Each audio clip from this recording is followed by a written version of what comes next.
Yo.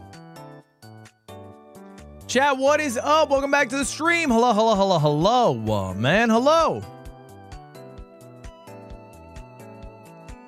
What is up, chat? Welcome back, man. Welcome back.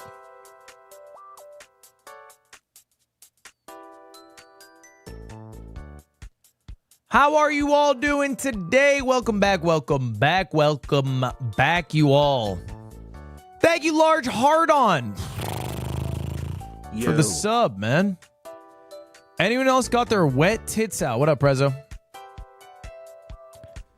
Chat, we got some drama to talk about today, 25. Man. We got some drama to talk about today. 30 minutes late? No, I'm not late, bro. Okay, YouTube Frogs, whatever it says I've scheduled a stream, I just spam click yes. So I'm never going to go live when it says it, because the time is usually the same second I started it. There's no schedule anymore. I'm not a fucking YouTube streamer. I just go live. You just got to deal with that. Thank you for the 41 months. I appreciate it. Just don't do that. No, just don't complain. It's the same solution. Thank you very much, Paste Eater, for converting your Prime into a raw tier 1. I appreciate that. Doggo Pogo, thank you for the Prime. CD461, thank you for the Prime. Chat, we got some drama to talk about today. We got some stuff we need to address.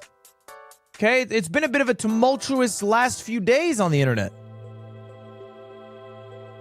Outdoor Boys retired? I know, man. Not watching Eurovision? No, absolutely. I refuse. I've never watched it once in my life. I have never once in my life ever watched Eurovision. And today won't be the day.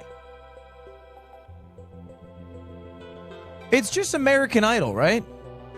But with multiple countries?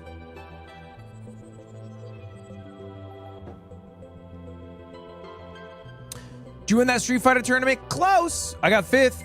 Thank you very much, Lechuga Joker, for gifting a sub. Lechuga, isn't that lettuce? Gold, thank you for the Prime. Emily, thank you for the 2 months. Asmaside, thank you for the 7 months. Why does your forehead look like that? What do you mean? What do you mean? What does it look like? What does it look? Does it look weird? It looks good, no? We're like normal, I guess. Like it's a passable forehead, right? It's the wrinkles? But the wrinkles aren't even that bad. Hey, yeah, it wrinkles a natural amount. Tagginator, think of the 41 months, OG. It wrinkles a natural amount. Right? Which I think. It wrinkles a natural amount.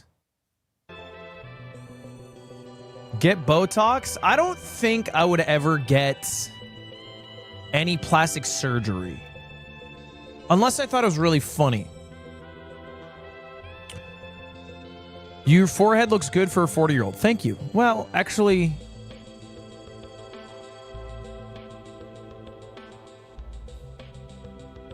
maybe not.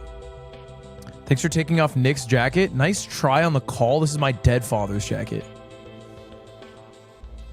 You see Mogi vs. Josh, man? I have been watching some Full House. I have been watching some awesome Full House. Thank you, Gio Tormenta, for the 3 months. I appreciate it very much. J-Mod, thank you for 33 months. Okay, so chat, we got a lot of things to address today. A lot of different topics I want to go over. Okay, there's a lot of things we need to talk about. The very first thing I need to talk about is a bit of a congratulations is in order. A little congratulations is in order. Congratulations to The Yard, man. I don't know if you guys have heard the news, but YouTube has decided to enter the podcast analytics game. So Spotify and Apple, they both release a top 100 list of their podcasts, which is what advertisers use to, see who's really up and up. And YouTube did the same thing. So they have a weekly top podcast shows list that they've now created. And I'm going to scroll through. You guys might notice a familiar face. So we got Joe Rogan, right? Kill Tony, Rotten Mango. You got all the hits. All the hits in our top 10, our top, you probably recognize some of these, Tucker Carlson, Lex Friedman, some big names in here, right? Okay? But guess who's in this list? Okay? Sorry, still scrolling through here. We got Flagrant, Huberman Lab. It's, Aaron Huberman, part of my take. Two Bears, One Cave. Okay. So, hold up. Whoa! Number 99. Hold the phone, man. I'm sorry. Top 100 podcasts in the world. Don't mind if I do. Yeah. Bottom 2 and we're not last. That's right. That's right there. Come on. Wait, Lemonade Stand? Where is Lemonade Stand on? They're not on this list. This is for like wildly successful podcasts. Lemonade Stand's not on this. No Lemonade Stand on this list. They don't come up. They don't come up. Do you hear it? Control F. I am. It's not coming up. They're not on the list. Guys, this is for exclusive, very awesome, cool podcasts. And I think every podcast on this list is awesome. Including Impulsive. It's an awesome podcast. Is Trash Chase on here? I didn't see him scrolling. That's foreign media. I don't know if they're counting foreign media. This is US. I actually think Trash Chase wouldn't make the list just because they're not a US podcast. Which makes sense. Anyway, I thought that was pretty cool. We hit the the old top 100. No big deal. Thank you very much, John Long Bears. No, excuse me, John Long Ears for the 6 months. Wayne Bishop, thank you for the 7 months. The Hashak, thank you for the 14 months. Thank you for the subs, boys. Thank you for the primers. Mr. Tree, thank you for the prom. What's your method for music use on stream? X. What's my Using method? Halo Warthog theme for the AT&T League matches. This song? Is each different track bound to a Stream Deck macro? No, I don't do or all that. Do you pull up each song one by one? No, I just have them all on Playlist YouTube. use? Trying to learn to stream better. Literally, my YouTube up next feature is all the music that I'll play on stream. So this is my YouTube sidebar. They just know what I'm going to click. I have my end stream song. Okay, I have my chat song. I have like a little D&B mix if I want to just play it for a while. Okay, I can go Warthog. I got so many different avenues I can go down depending on what I'm feeling. Thank you very much, Anonymous, for the gift. Wait, somebody gifted me 5 subs, and I totally forgot who, and I'm feeling bad about that. It was Rejoice TV. Thank you for the 5 gifted. I found you. Thank you, Rejoice. And Lobster gifted Pokemon a sub. An anonymous gifter gifted a random community sub. I appreciate that. Chats, we do need to talk about it. There was a I don't know what to say. Almost a shift in YouTube today. Did you guys feel it? There was a shift in YouTube today. A little shift in YouTube has happened because Outdoor Boys has announced the retirement. Probably the greatest channel to have blown up over the last year. If you don't know the Outdoor Boys, you have been missing out. I would call this a must-watch YouTube channel. Up there with the Michael Reeves of the world, okay? You know, like when they upload, you sit down and watch. Great for all ages. This is a YouTube video you throw with your parents in the room, and they would love to watch it. It's basically this guy who goes camping, and it's usually like pretty extreme conditions, like in Alaska, negative 18 Celsius. And he eats some yummy food, and he gives you some wild life tips and tricks and whatnot and what have you. Very authentic. Very authentic. And today, he uploaded a video called Goodbye. I haven't seen it yet, so we'll watch it together here.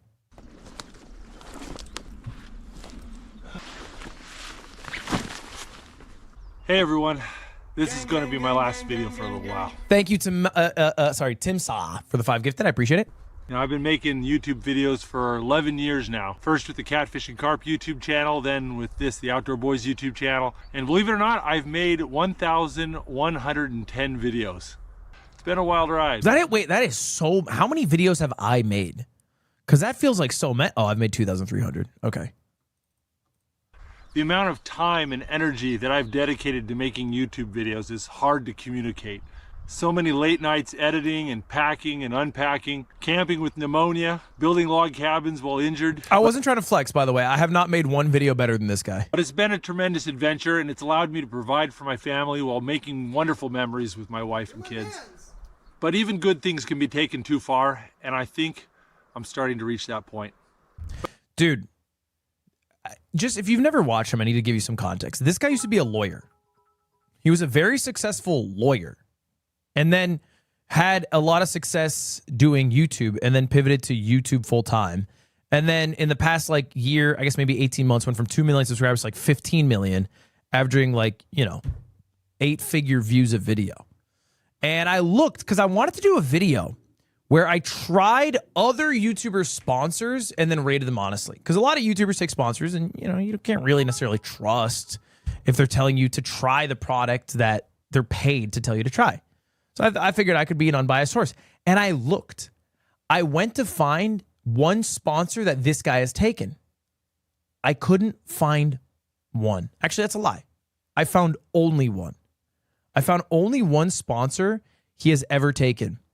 It was a fake sponsor he made up as a Facebook post joke 10 years ago called like bear piss. That's the only, and it's not even real. It's not a real product. It's a joke product like Bee Fuel from Clint Stevens. Just truly a decade of just the highest level character and lowest level greed. And I would argue highest level content a man can give as a single man. So anyway, we'll keep watching here. But I'm not just talking. Well, sorry. A lot of people are saying he never took honey as if that's like a +1 in his camp. I would argue it's a -1. Honey used to be an American institution. Okay. One of my favorite extensions of all time. People who take honey are better people. About the time and energy I spend making YouTube videos. I'm also talking about the attention it brings. In just the last 18 months, this YouTube channel has gained about 12 million subscribers. And because of people stealing my content and posting it on other platforms, my family and I have been viewed about 4 billion times, in addition to the 2.8 billion views on YouTube. The sheer volume of fans trying to contact me, trying to take pictures with me, or just trying to come up and talk to me in public, it could be a bit overwhelming at times. And my wife and I, we both have real concerns about what this will do to our family if I keep growing my YouTube channel at this pace. And the time to stop is before this problem gets so out of hand that my family and I can't live normal lives. Now, there's more than one reason for making this decision, and I still enjoy making videos and I still enjoy going on ventures, but it's time to start focusing on other things. And that's what I'm going to be doing. Dude, I think, I don't know if it's weird, but I think quitting is so cool. For the right reasons. I think if you quit for the right reasons, it is so cool. I think it's so cool to end on your own terms. Quitting, and you know what actually sealed this for me is I watched a movie, American Gangster, last night. And, long story short, Denzel Washington becomes very successful, but he doesn't want to quit. And there's this guy in Vietnam, and he's telling him, he's like, look, man, there's a difference between quitting while you're ahead and quitting. Because Denzel Washington's character views quitting as like a failure. And I was like, he's fucking right. And then so today I wake up and this boy's quitting while he's ahead. He's quitting while he's damn ahead, man. So anyway, let's keep watching. For one thing, I've got 3 little boys who all want to be YouTubers, including my oldest son, Tom, who's got his own channel, the Outdoor Tom YouTube channel. But I want to spend more time helping him with his channel and preparing him to be an adult, which is going to be in less than 6 years. But I've spent so much time focusing. I understand the point he's making. That's just so long. If we just do the math, he's just 12. He's 12. You got a lot of time there.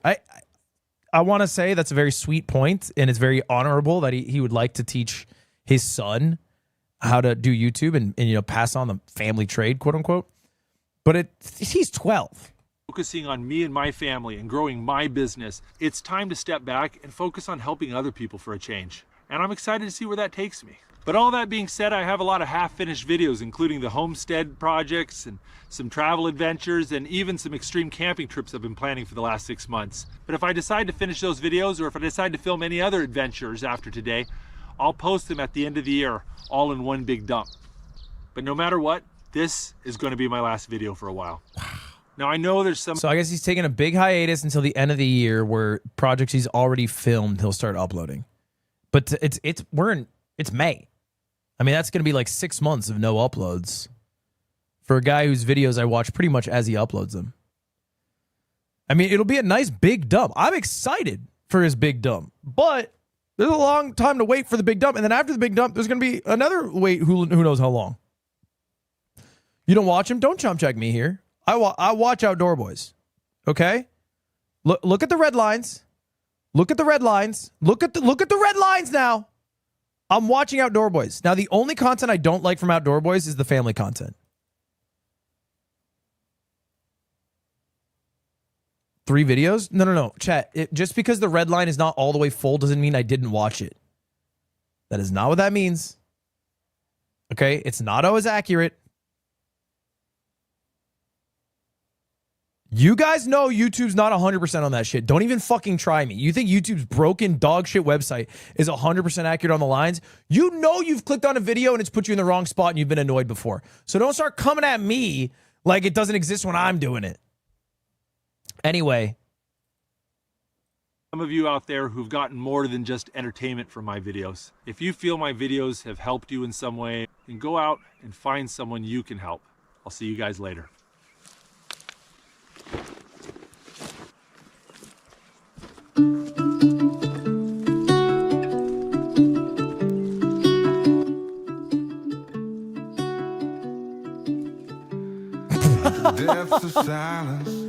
Dude, the Machine Gun Kid.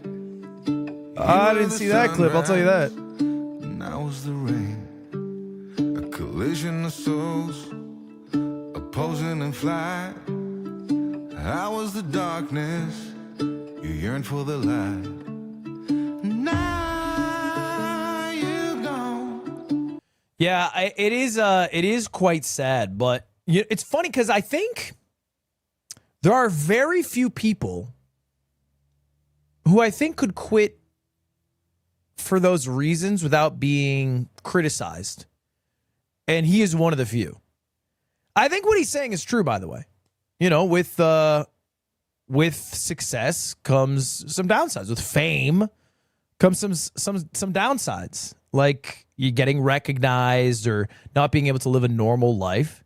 I think most people, like, let's imagine, I'm trying to think of an example, like Mr. Beast. If Mr. Beast says, I've become too successful, I don't like it, I want to be able to go outside without getting recognized, I'm quitting YouTube, I'm going to be like, boo-hoo, go cry into your fucking billions of dollars. I think that would be the reaction. But I think, yeah, Mr. Beast is too late regardless. But you could imagine another YouTuber. It doesn't have to be Mr. Beast, okay? A YouTuber of a comparable size, if they did the same thing, that's what would happen there.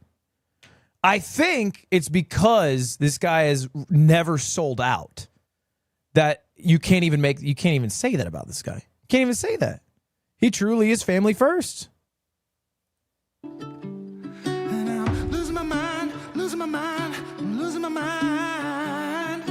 Now you gone. Anyway, I think it's badass. Why did you cut me up, bring me out, and leave me high and dry? Now you gone. But I do think it's really sad because I think the coolest videos on YouTube now, at least what I'm drawn towards, and maybe you guys are the same as me, what I like watching on YouTube are YouTubers who are incredibly authentic. Like authentic to a fault, where it isn't someone trying to be a YouTuber. It's someone who's just, trying to express their hobbies or interests or talents through YouTube.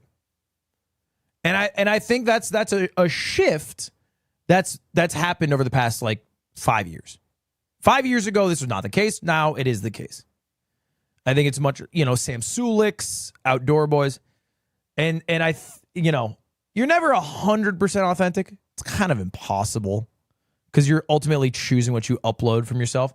But I think this guy was one of the closest. As close as you can get. Oh, we got a bit of a raid. We got a raid from Premiere 2 from Pete. Thank you for the raid very much. I hope you guys enjoyed Claire Expedition 33. We're talking about how Outdoor Boys, one of the best YouTube channels of the past year, is retiring. They're retiring. What is this? Tim linked me a clip. Look at that. Oh, look at the mark he's got on him. That's like where a seal bit him. Did you find a big rock? If you can't find a rock, Daddy's got this.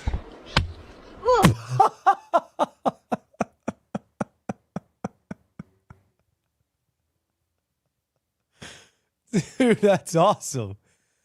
That is awesome. Fuck yeah. Man, I'm going to miss this guy. Okay. Well, with the loss of Outdoor Boys, the universe kind of balances itself. Whether you call it karma or, whatever, universal balance, fate. When you lose one good, an evil will fall with it. Okay? Because if you haven't heard, that's not the only person who quit YouTube. This is more theory than necessarily hard fact because it hasn't been announced. Well, there's a theory that Sunny V2... No, it's not me quitting. What the fuck? When I said an evil channel, you thought it was me quitting? You thought the good... I'm sorry, pause for a second. You thought I was going to come here and say Outdoor Boys quit, that's the good, and then evil channel's quitting, and this is going to be me saying I quit. And that's how I announce it. Like I'm the Wicked Witch of the West. Okay. Whatever. Sunny V2, who I've said a few times, I haven't been very nice towards, they are my least favorite YouTuber, is allegedly quitting. I don't know why. I don't know if this is 100% true. I don't know if it's for personal reasons. I don't know if it's for, God forbid it's for health reasons or something like I would not be happy with that. But Sunny V2, the probably the new age king of slop drama video essays, has allegedly quit. And this is found out, I think, through a Reddit post because one of Sunny V2's editors, Claude, all right, here's how you know they're their editor. I just texted Sunny, unless Sunny put in the last 2 minutes, I don't remember, talking just a bunch about Sunny V2, and then posted a couple weeks ago, the YouTuber I worked for quit, so I don't know what I'm going to edit now. So it's like proof that they were Sunny V2's editor, and then the YouTuber they worked for quit. And then there's some more evidence. If you don't know, Sunny V2 uploaded weekly, very consistently, and I will give credit to where credit's due. I think one of the hardest things on YouTube is being consistent. And I have respect for anybody who can consistently upload. It's just genuinely impressive to me. If you have some cadence and then you just stick to it for literally years. I mean, we were talking, 3 years of weekly uploads. That's pretty impressive. But the last video they uploaded was almost 2 months ago. Plants vs. Zombies, how microtransactions destroyed Plants vs. Zombies, came out March 20th. That's their last upload. So it's possible Sunny V2 could be happy with the bag that he made. I mean, look, how many views does he have? 1.3 billion views. Let me do some mental math. I mean, he's at least made $1 million. He's straight up at least made $1 million. And just AdSense. Way more? I don't know. They're not super long videos. But it's at least $1 million. It could be $2 million. $4 million? That seems a bit high to me. Millions. I think we can say millions. And no shorts. Yeah, all the views are long form videos. Also, Sunny V2 deleted their post section. There was like a post section, like a community post section. Just deleted that entirely. So I think Sunny V2's out. Some people are posting about it in the subreddit, the Sunny V2 subreddit, which is it's crazy that it exists, but that's Reddit. Because I don't think it's like a sanctioned one. It's just like like 300 people who like Sunny V2 videos are like, yeah, let's talk about it on Reddit. Also, I do this new fun thing now. When I read Reddit comments, because some Reddit comments are so Reddit pilled that they're hard to read. Do you know what I'm saying? Like if you just go to a random Reddit section, it's very Reddit. So what I do to make it more enjoyable is I read it in Squeaks' voice. And I want to preface, that sounds very mean towards Squeaks. Squeaks' normal voice is very sweet and genuine and nice. But Squeaks' voice, when he says problem, that voice. Squeaks' problem voice. So anyway, there's some real bullshit posts on Reddit. That's what I read. In fact, I have a good example of one.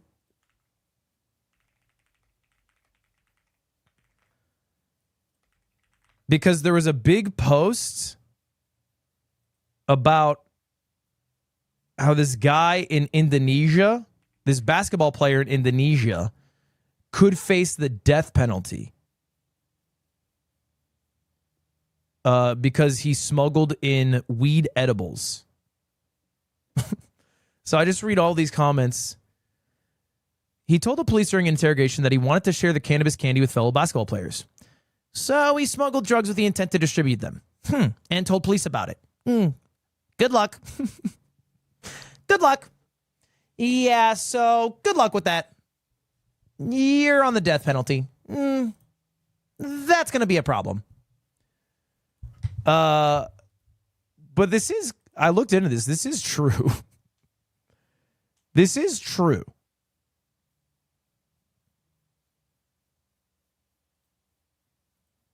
That's not funny. It's not funny, but it is genuinely true. Jared Shaw, who's a basketball player in Indonesia, professional basketball player, got arrested for smuggling weed into the country. And Indonesia is incredibly strict against drugs. And so the big flashy title is Jared Shaw, Dallas native and basketball player in Indonesia, could face death penalty over cannabis candy. That's very serious. I don't mean to laugh, but it's a crazy article title. If you're a journalist, that's a hell of a headline. It says Jared Shaw, 34 from Dallas, arrested May 7th.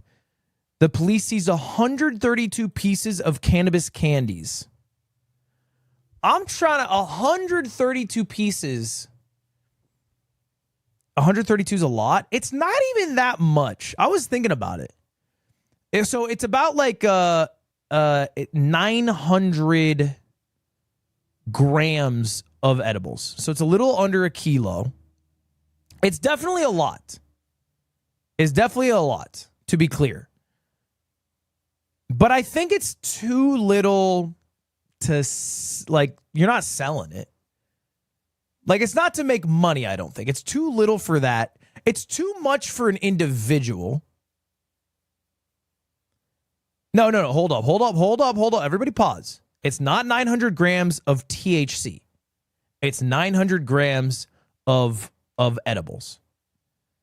The amount of THC, it's 132 pieces. You can assume 10 milligrams a piece, most likely.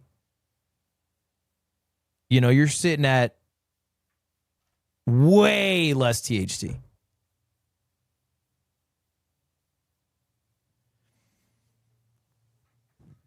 Way less.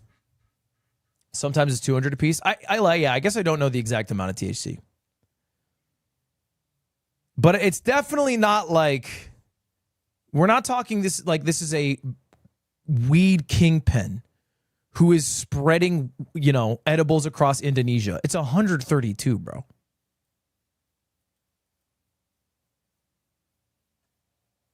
That covers like one Arizona State University frat for about a week. That covers Shake Drizzle for about 2 video edits. And then it's it. That's it. And then he's out. But it was. Here's what I imagine. Here's what I imagine.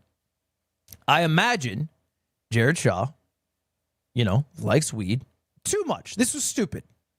There's no argument against what he did being incredibly dumb. It is quite known how strict Indonesia's laws are against drugs. And how he got the cannabis into the country was also dumb. Because he just shipped a kilo of it from Thailand.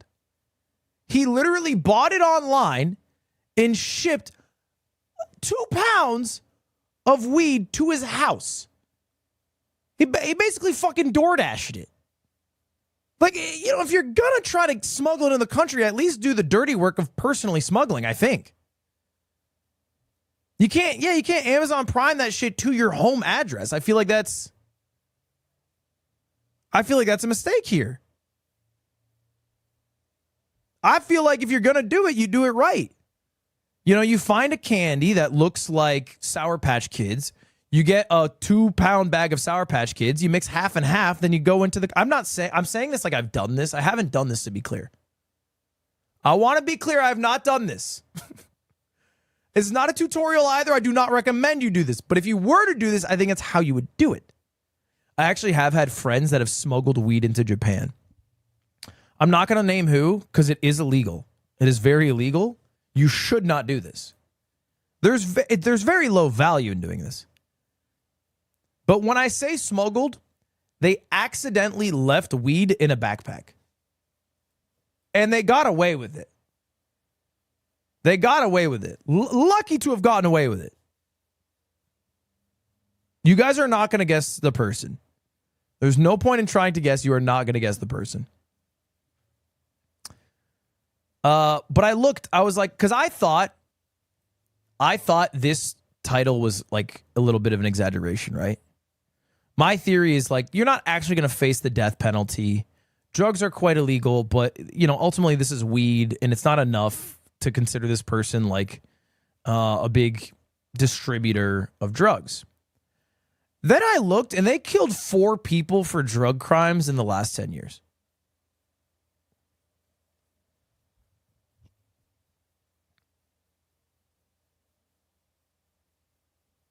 And apparently there's like 100 other people on death row. So, yeah, it's not great. It's not great odds. I was wondering why they were so strict. And it turns out, I guess there's some logic here. A lot of different like cartels in dealers used to use Indonesia, if you imagine over like hundreds of years, as like the main port to ship out drugs and ship in drugs in and out of Asia. They were just using that shit, and then to crack down on it, they went fucking full force. Drugs are illegal. Death penalty if you do it.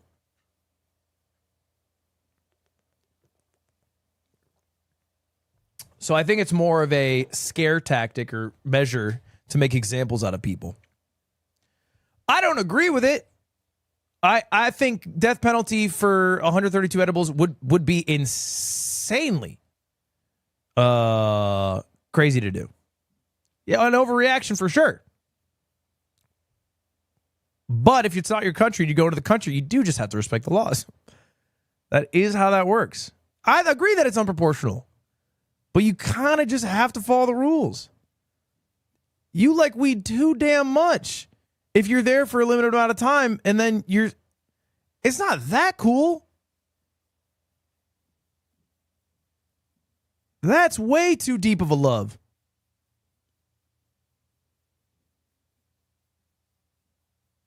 I love how I'm the one here saying, yeah, you got to respect the law of a country you go to. As I just went to Japan, broke probably 50 laws.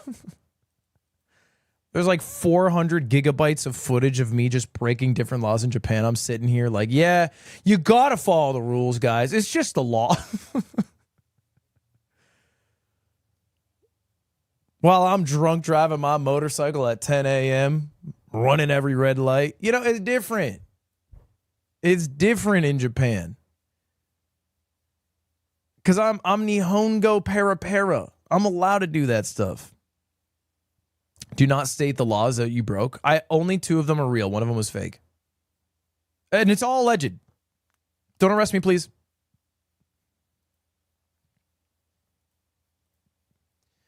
Okay, chat, now let's get to the real drama.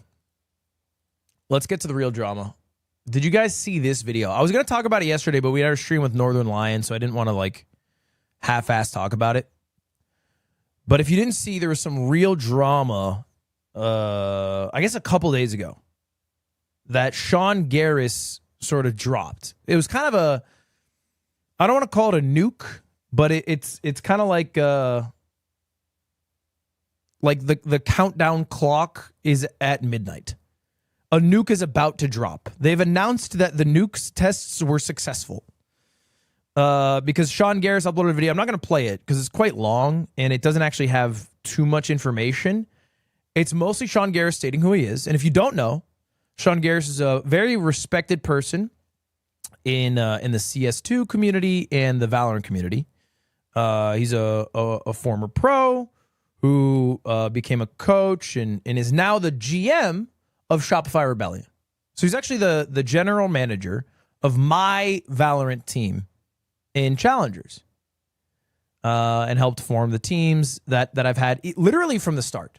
When I first signed a Valorant team, I asked Sean who I should sign. He's the one who told me who to sign. So I've known Sean for quite a while. I trust him very much. I think he's a very respected person. Tries to do right by people. Anyway, most of this, I'm just gonna play like a few clips of it, is him being very disappointed. It is like getting sat down by your dad after staying out late. Match fixing, cheating, underground gambling rings, people making hundreds of thousands of dollars on these games that are rigged. I was on Complexity on the other side of things when iBuyPower threw a game. We were making $300 a month before VC money. iBuyPower had no salary. So basically what he's talking about, it's a bit quiet. X the Everything app has a horrible player.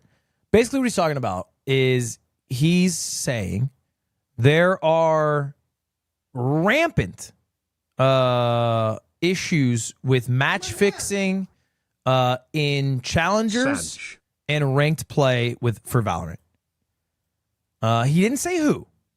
I'm gonna preface with that. He did not say who, but he said in Tier 2 Valorant, there are many teams or individual players who are getting paid by crypto gamblers to throw matches and then getting cut in on parts of the bet.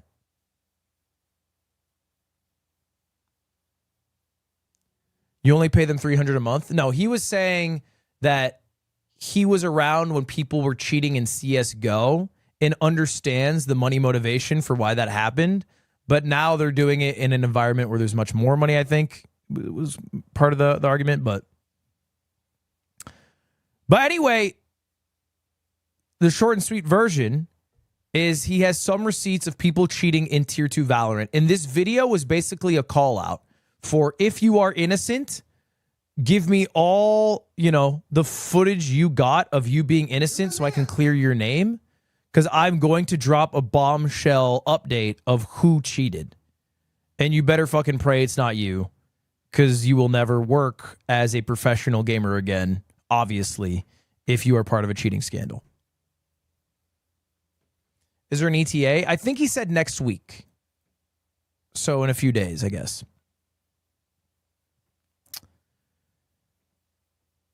Did you send him a video? No, because I actually did cheat in a Valorant show match where I had...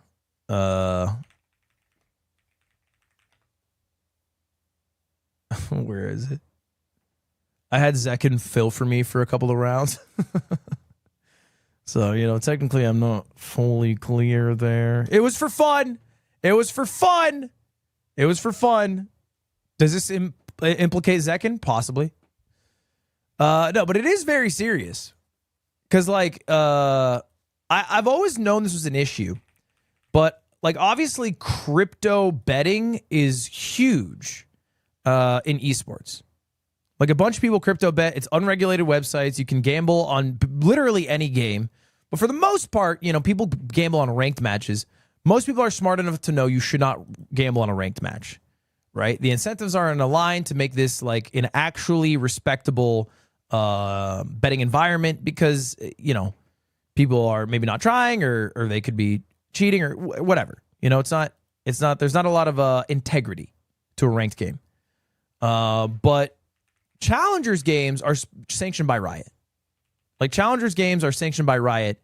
Challengers games are legitimate enough that the matches will determine who becomes a tier 1 player.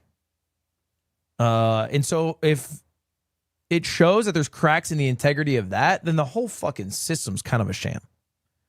Throw out the whole damn thing, bro. If you can't trust Challengers, you can't have a Challengers League. It doesn't make sense. I see some people in chat naming names. Chat, let's avoid doing that because I actually don't know. I don't have insider knowledge on who this was.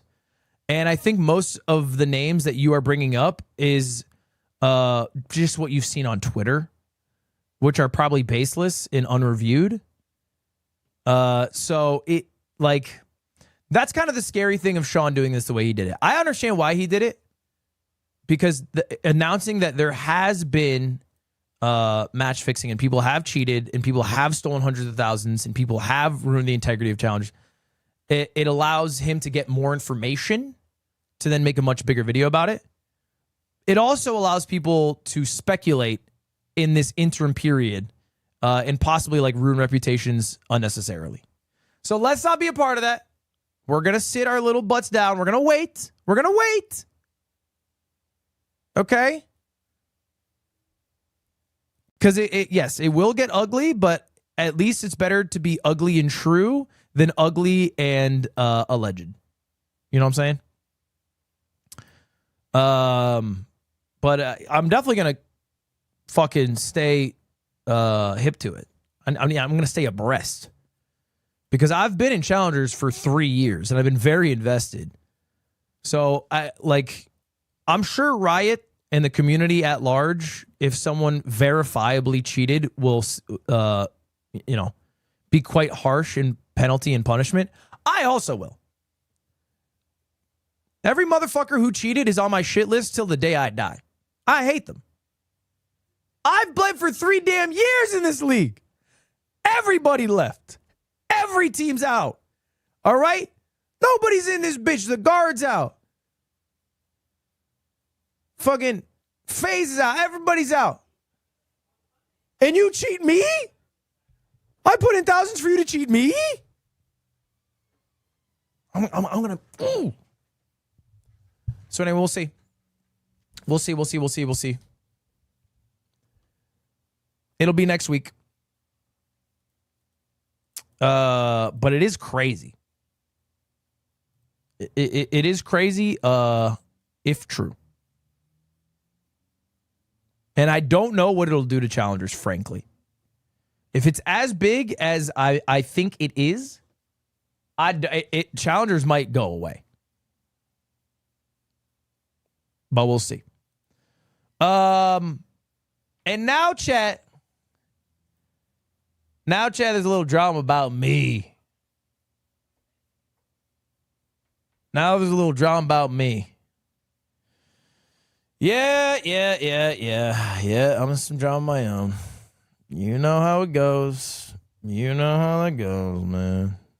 Friggin' can't keep myself out of it. What'd you do? Well, okay. It's actually not that bad. I actually think it's valid criticism that I'm masking as drama. But I figured it was worth talking about. Because yesterday, if you didn't see, I uploaded a YouTube short and a video on Twitter announcing an event that I'm doing with General Motors. And, it's a little clickbait. You know what we do around these parts. We do a little clickbait. I said, regarding the allegations, I'd like to address the allegations. But the actual allegations is that people say I rig my events. Accuse me of setting up events that I'm guaranteed to win, like streamer games, or the Mario Party World Cup, or even the dodgeball event. You get the idea. The point is, it's become a problem. Now, people do say this about me. This is not fake. I get this basically every event that I run, and people aren't wrong necessarily. I don't rig the events for me to win, ever. Of course not. But what I do is I do set up events that I like, and I'm good at what I like because I know what I like. That's what happens. So like streamer games, yeah, I did have a hand in making every physical event because I thought they would be cool. So I know what all the events are, but to be fair, I got fucking carried regardless. So I feel like people aren't really but whatever, moving on. You see, General Motors came to me and they said, Ludwig, we want you to create an event. So this is true, this happened. I came up with an idea, one of my best ideas yet, called Ludwig's $100,000 Challenge. An event with Ludwig-themed challenges throughout. Okay, is it vain to come up with a challenge called Ludwig's $100,000 Challenge and then make it Ludwig-themed events? Yeah. Yeah, it is. Okay? Who cares?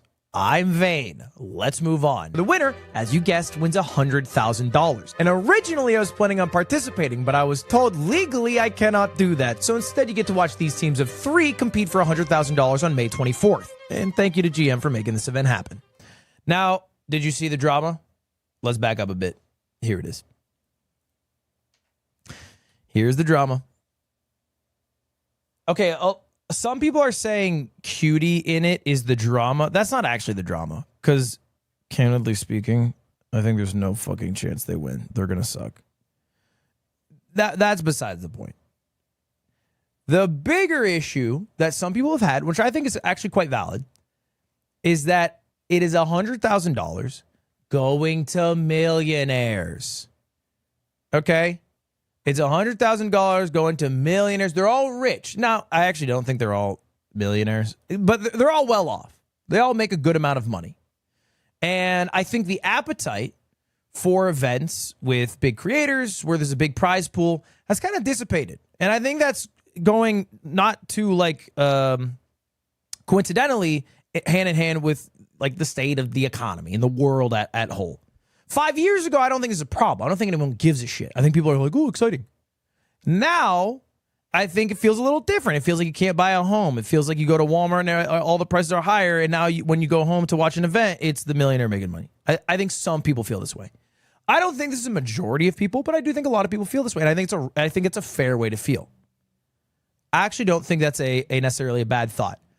I do want to address some of the counterpoints. I think some people are making points like, well, you should invite small creators who could use the money more. I actually don't think that's a solution per se. I don't think it's a good solution, at least. Because you have to understand, what is the goal of the event? General Motors wants viewership. They want a lot of people to know about this event. All these teams are going to stream their POV. It is not a win for General Motors if I am picking streamers who have smaller channels, because then the event is just going to necessarily be smaller. You know? I'm not saying it's worse, by the way. It could be maybe just as fun. Less people are just going to know about it. Because there are more people who are fans of Michael Reeves, Lily Petru, and Disguised Toast than if I were to pick 3 comparably funny but smaller creators. So that wouldn't really be a solution. I could just do away without the prize pool, too.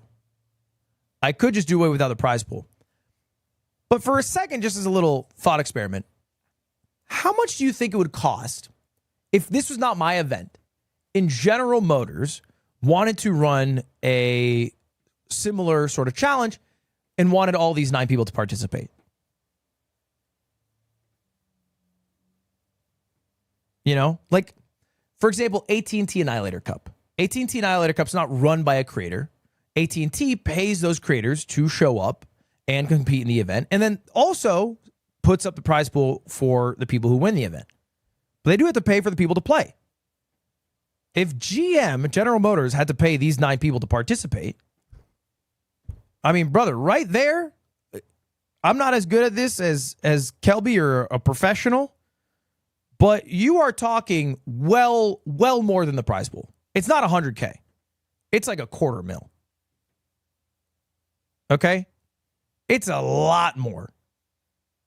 It's like $250,000 to $500,000. Easily. Easily. Now, why am I able to run an event without paying $250,000 to $500,000? Because all these people, one, I'm friends with. Two, yeah, I'm not paying the talent. Fuck, I've never paid talent to enter my events. It would be weird to do that.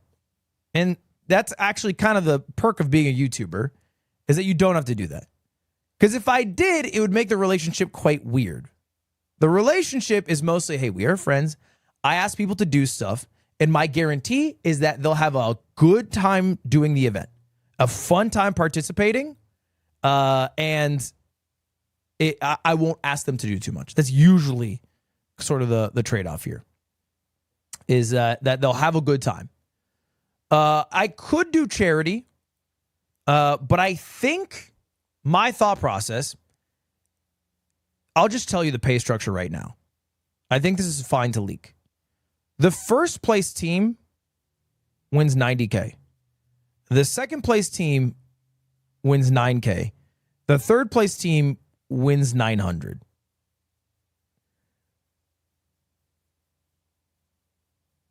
I am trying to make people sweat. I want this to be very tense. What happens to the last 100? I'm having an awesome dinner that night.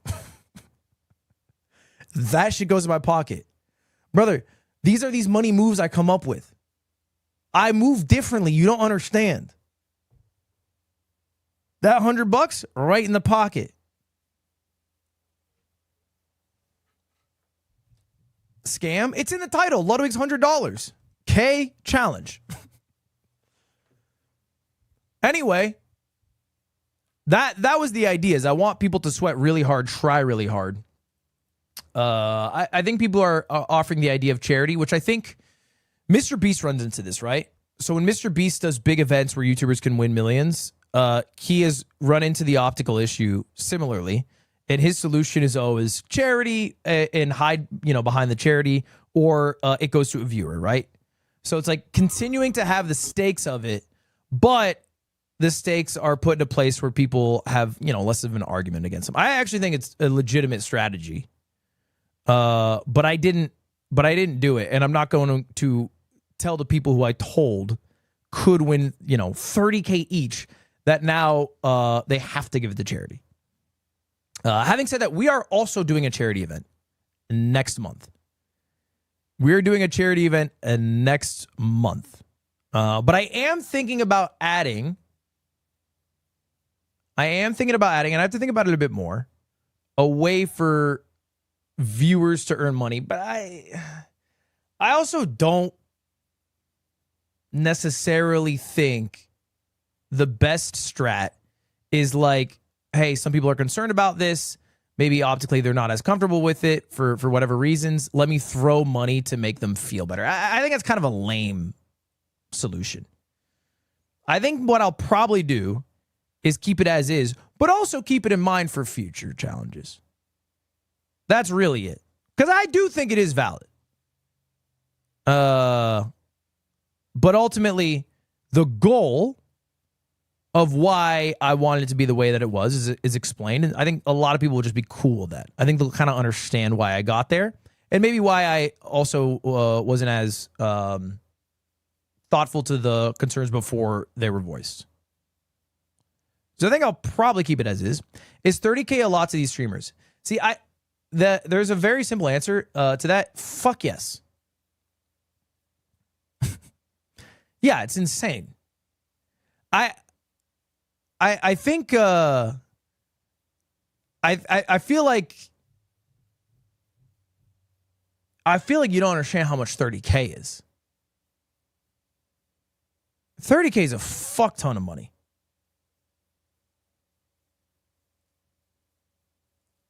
$30K is a fuck ton of money.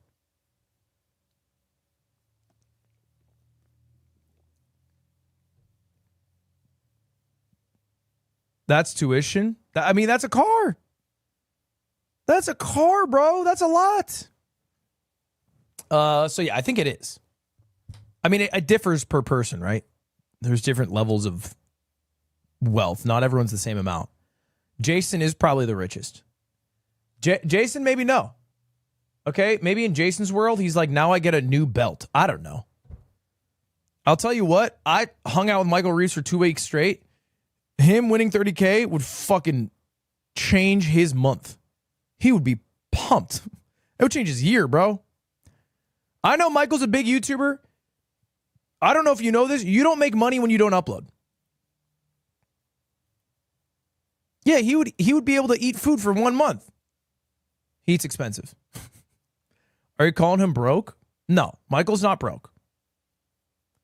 Relative to another YouTube channel of his size, he is broke. He's not poor in human world. He's quite well off. But I don't think he has uploaded more than 5 videos in the past 2 years. How the fuck is Jason richer? Is that actually confusing to people? Do people actually not understand why Jason is wildly richer than Michael Reeves?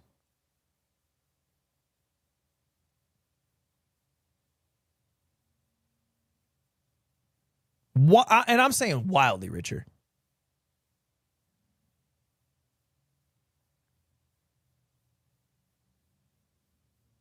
Foozly might be richer than both combined. She got a YouTube contract.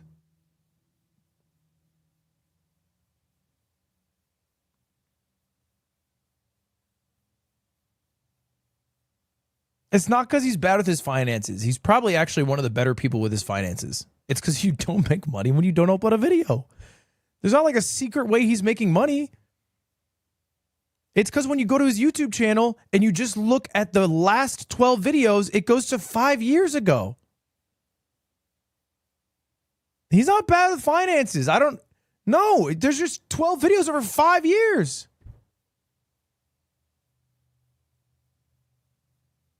He doesn't miss, though. It's true he doesn't miss. I'll give him that. He doesn't miss. Amen. But anyway, just wanted to talk about that. I am very excited about the event, though. I do think it'll be fun. We went through the format yesterday, and even though it is vain, I think it'll be funny to make people do all of it. And that comes up in 2 weeks. 2 weeks today. Literally 2 weeks to today it'll happen. You sure do miss a lot compared to Michael. Okay, that's not really the point of what I'm getting at here. Okay. Next thing I want to talk about. I'm going to make some changes to my YouTube channel. I need to make some changes. We are going to make some changes around here. I'm not deleting it. I'm not quitting. But I've run into an issue lately that I need to address. Mainly, I am getting robbed. It is happening on a day-to-day basis, and it is hurting the channel. By who? This is not the only culprit. There are many, but by clip channels. I am getting clip farmed like no other, to the point where Ludwig Reacts has uploaded me reacting to Outdoor Boys retiring. This happened 30 minutes ago. They uploaded this 9 minutes ago. They're currently watching my stream. They've probably clipped 5 different sort of reacts, and then they're uploading them. They're not even editing. They're grabbing the clips. They're uploading in full VODs, usually maybe adding other cameras, and really just sort of making it clickable, digestible, long segmented moments from the stream that they upload. Now here's the thing. If I'm being totally honest, I don't blame them. You're my man. Because A, they see the opportunity to make money doing it, and B, it's also a hole that they're filling. People want it. It's not like they're doing it and people are in the comments like, this isn't Ludwig. Why are you doing this? They're uploading it within like minutes of the stream happening. And then the comments are like, dude, hell yeah, thank you for uploading this so quickly with all the face cams. I appreciate that. I wanted to watch it, but I couldn't. Like that's what happens. You're my mans. So it's hard. This is another channel, Baldwig. Great turnaround time. I fell asleep to this, was able to catch up with split cams. Much love. It's hard because the way I used to do things is sort of getting phased out. Right? So like Ludwig, Jason's party. I told a little story time of me going to a party. This was uploaded basically the same day that I told the story. It has 700,000 views. This same channel also uploaded the video of me. I think it got like 500,000 views talking about the Dr. Lupo chess scandal. Now, actually, shout out to Ludwig Clips because I mentioned that they did upload that and I was planning on uploading it and then they removed their upload. But I can't even get mad at people for this. Because it is a failure on my end. This isn't you? No, this isn't me. My clip channel is Ludwig. Okay? And let me tell you, it's not doing better than the fan-made channels. Sometimes it's doing worse. Because Ludwig from Video Games, uploaded 18 hours ago, 46,000 views, was also uploaded by LOL Tyler 1 Clips. The clipping has gotten so bad that clip channels dedicated to Tyler 1 are now uploading my videos. Their entire brand is around a different guy, yet they're uploading Ludwig Reacts to the Origins of Ludwig from Video Games. That's how bad it's gotten. So, I mean, the list is insane. There's Ludwig Reacts, there's Baldwig, there's PGL Ludwig, who I think only likes League of Legends, there's Ludwig Clips, there's Tyler 1 Reacts. There's a lot. There's a lot. Now, there's a few solutions I could take. There's a few paths I could take. Path number 1, I could chop them all at the legs. Nuke them. Take them out. And then I can upload at my regular cadence. I have to change nothing about my upload strategy. And I would retain much more views because I wouldn't lose them to the clip channels. I think this is a bad strategy. Why? Because the reason people are watching these fan channels is not because they don't want me to get the money or the viewership. I think if they had a button that said, do you want to watch Ludwig's verified channel or do you want to watch a fan channel? And they were both the same exact video came out at the same time, everyone would click the Ludwig channel. Almost everybody would click it. They're doing a service that I'm not doing. It's uploaded quicker. Okay? It is segmented in a way that if you are at your work job and it's lunchtime, you don't have to click into the Ludwig stream and then find the time segment of when I talked about the thing that might interest you. You can just see on your YouTube homepage, Ludwig Reacts to Outdoor Boys Retiring. Click it. It's 10 minutes and then, leave your break or whatever. Right? So it makes the lives of the people who watch easier. But I think the most valuable thing is the speed. The speed is insane. I'm doing the Street Fighter tournament or I'm doing the League tournament and they have the videos up before the tournament's over. And the views are, again, 140,000, 200,000, 150,000, 420,000. These are videos of like literally 10 minutes of us talking together. That's it. You should hire them. Well, okay, so here's what I'm thinking about doing. And I've been thinking about this for the past 24 hours. I wasn't actually going to talk about it today, but it's literally just been swimming in my mind. I can't not think about it. I do think I will probably hire one, maybe two of the people who are the Clippers. And I'll put them on Ludwig, and Ludwig should be servicing sort of that same hole. All right? I do think I will do that. Because I was actually thinking to myself, I'm going to say some shit here that's going to get some of you pissed off. You're going to have to fucking deal with that. Who is the best streamer? And I'm not talking about best content. Don't give me your Germas or Northern Lions or Squeezes. Who is the best streamer at producing content that I could emulate? I think Kai's a fair answer, but I don't really think I can emulate what Kai does. Kai has a level of energy I don't have. I'm 30 now, okay?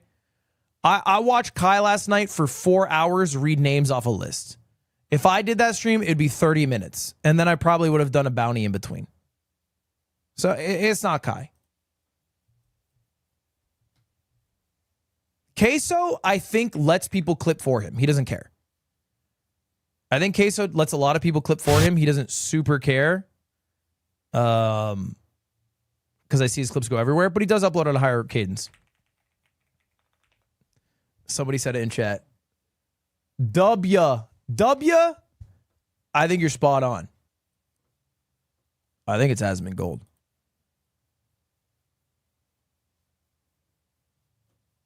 That look, hey, where everyone relax.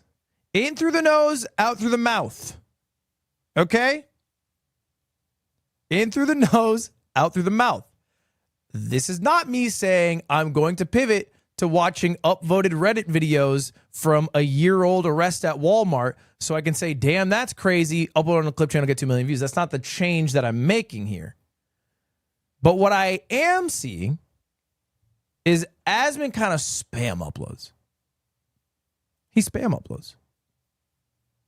There are 1, 2, 3, 4, 5 videos in the past 24 hours, which are all just like cut up segments from a stream, probably unedited or mostly unedited. Now, my segments are going to be a lot different because my segments are not going to be things are getting worse about Diddy and Ben Shapiro crashes out. But I think the Asmon channel, in terms of its upload cadence, is what Ludwig should look like. I think Ludwig, you should be able to go to. And from today's stream alone, you should have a video about Outdoor Boys. You should have a video about Sunny V2. You should have a video about the drama about the GM event. You should have a video about the cannabis guy who's maybe going to death row. You should have a video about what we're talking about right now. You have 5 videos today already. But I don't even know if it stops there. I think you also have me playing against Northern Lion in our Clubhouse 51 duel. I think you have the story time of me going on a date with Cutie. I think you have me studying the YouTubers, me studying the biggest YouTubers to answer this question. I think you have every single concept that I do on stream. I think you have Amazon streams on there.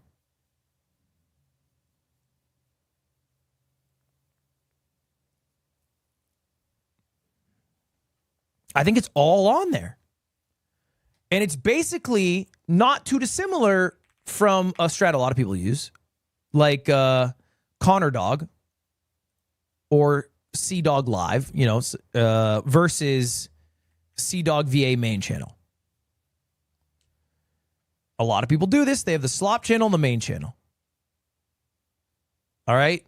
Like Kai Sinat Live versus Kai Sinat, the regular channel where he vlogs. Although maybe it's all under one for him. So actually, he's not a good example. Oh, no, he does do that. Now, here's the biggest issue. I think here's the biggest issue. Usually what happens when people do this is they have their slop channel where they upload a lot more, and they have their main channel, and then a lot of time passes, and they stop uploading on their main channel. The main channel dies, and they just start uploading on their slop channel. The slop channel becomes more successful to the point where people don't even know that the channel that they're watching is the slop channel. Jay Schlatt Live is now the main channel. On May Jay 10th, Schlatt 18 used to be the main channel, but it merged. The slop took over.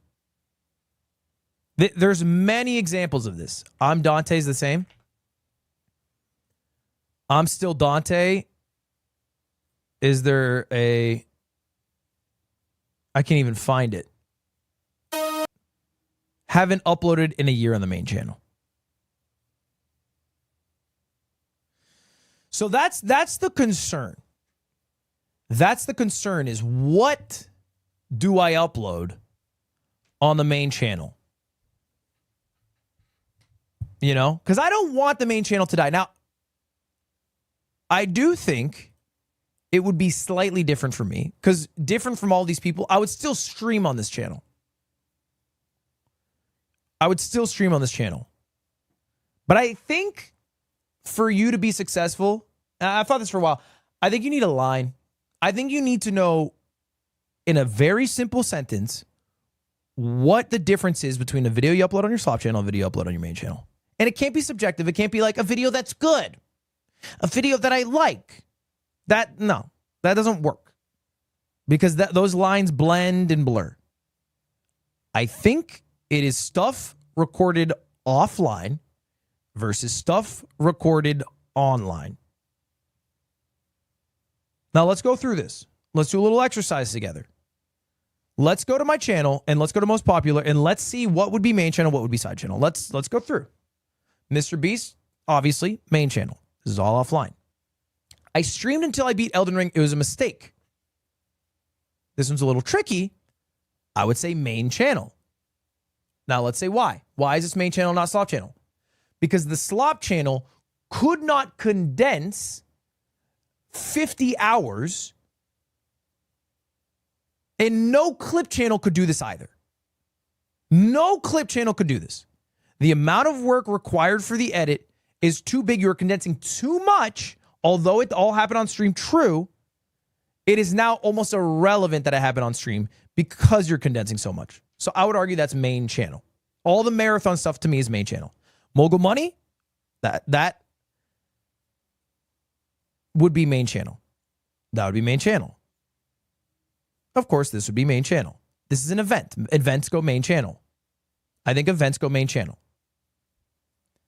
I hired a chess master to secretly destroy my friends. Main channel. Yes, we did play the game on stream, but the fact that I had Gotham Chess in my ears was offline. You did not know that if you watched the stream. That was an offline recording. You did not know this. This is not breaking the rule here. I consider VO to be an offline recording. I personally consider VO, outside of maybe just an intro, but like if there's additional stuff recorded offline, the theory's not falling apart. Stick with me. Stick with me. I made a secret YouTube channel to prove it's not luck. That's the main channel. All this is recorded offline. Okay? Using Magnus Carlsen to cheat in chess, slop channel. That is the slop channel. Of course. This was all done on stream. I made a mistake challenging Jay Schlatt, a bro v bro. Slop channel. This would go in the slop channel. This is a bro v bro. It happened all on stream. Bros versus pros. Can 3 gamers beat 1 speedrunner? Slop channel. That would go slop channel. Can 3 guys beat a blindfolded chess master? Slop channel. GeoGuessr, slop channel. Slop channel. How I accidentally became the best Mario Party player in the world? Main channel. Because a lot of it was VO. In fact, 90% of the video is VO. That's crazy. You haven't watched the video then. Listen. or the 3. And for this one, the Piranha Plant one, you always want to be the guy in the I'm literally VO explaining every single minigame. Of course this one is. Of course this one is. So anyway, you guys get the idea. I think you could without me explaining tell you which one of these would be main and slop. You know, you would have main, slop, slop, main, slop, slop. Like you guys get it. All right? And And I think my goal here is when you go to Ludwig, you get the live stream. But I don't want whiplash anymore. Because look at the whiplash. You get tip to tip. But then after tip to tip, you get, I let my chat spend $5,000 at Amazon stream. Then whiplash, you get, I opened a French bakery where I vlogged. And I think had a pretty, at least a lot of people responded pretty well to this video. And then whiplash, I'm scrolling YouTube shorts for 4 hours. Do you see what I'm saying? I've noticed this month, I've had the least subscriber gain in 4 years. The lowest. Now, I've uploaded a little bit less. But a big reason why I'm not getting as many subscribers is not because I'm washed. It's not because I fell off. It's because I'm getting so many people unsubscribing. Maybe part of those people are because I shave my head bald. Fine, sure.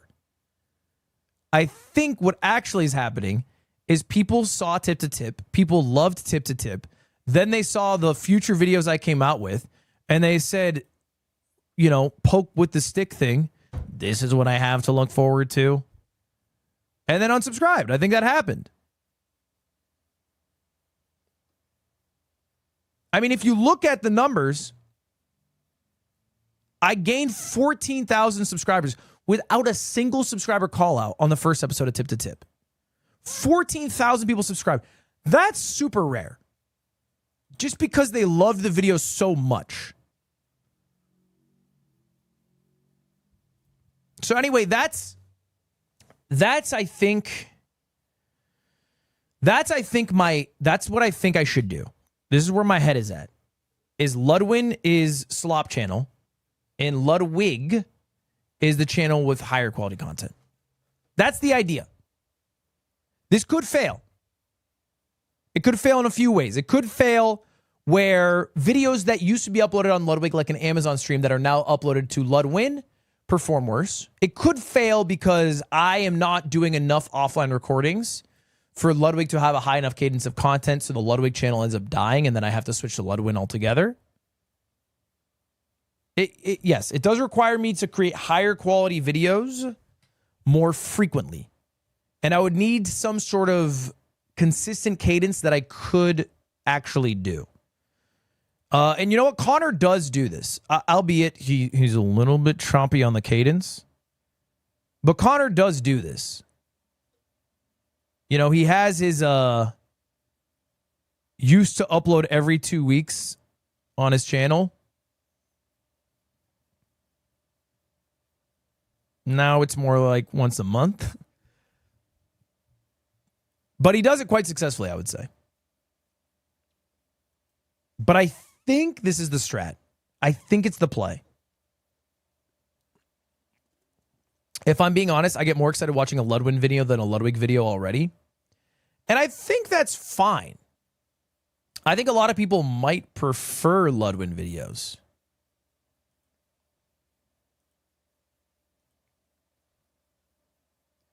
I don't know if that's a bad thing. Bro vs. Bro's main channel? No, it's not, unless I do it offline with somebody.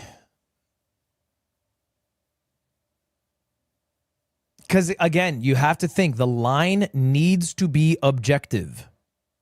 The line cannot be subjective because I like Bro vs. Bro, it is main channel. Because if I wait and I upload it slowly on the main channel, then a clipper will upload it onto some side channel, and then the viewership will hurt. Like, dude, this has already happened. I played with Northern Lion yesterday. It's already uploaded on multiple channels and has like 100,000 plus views on all the channels. From yesterday. The League video is a good example. Now, look, you could argue the thumbnail's not good or the title's not good. This video is performing horribly. I'm not saying that because I'm fucking sad. I don't care. It's fine. I think part of the reason it's doing horribly, again, title and thumbnail, totally part of the equation, is because so many people have already seen the league thing. They've already seen it. It's not because it's league.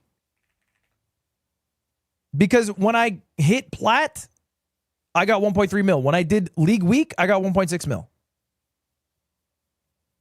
I get views playing league. And I know it's not because it's league, because if you look up the clip channels, they're doing awesome.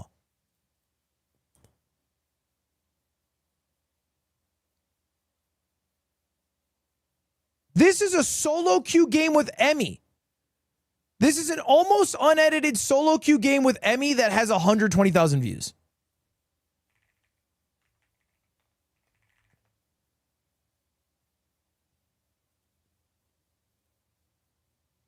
Look at it. 427,000. Tyler 1 can't believe he has to play with. I think everyone's just seen it. I think this is the reality. I think most people have already seen me compete in the AT&T Annihilator Cup with Tyler. The clips got spread around a lot. People saw the clips. People watched the final game. People know about it from different POVs. Okay, maybe it's the Tyler 1 LOL clip channel. Maybe it's PJ, you know, whatever it is.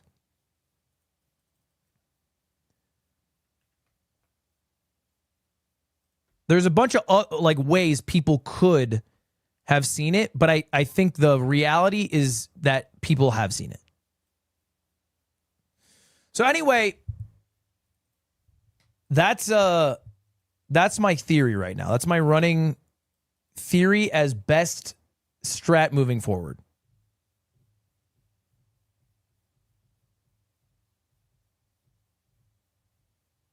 Change the name of Ludwig? Nah, I thought about it. But then I was like, I like Ludwig. Fuck it. I think Ludwig's a cool name. I don't want to make it Ludwig Live or some shit. Just call it Ludwig. Ludwig's more confusing. Yeah, I don't give a shit though. I think it's cool. It's not even like a, because you are right? Like maybe it sounds like a fan channel. Maybe it's like not as clear. I just like that it's Ludwig. I like that it's not min-maxed to be the best thing for YouTube. Like, okay, I'll give you an example.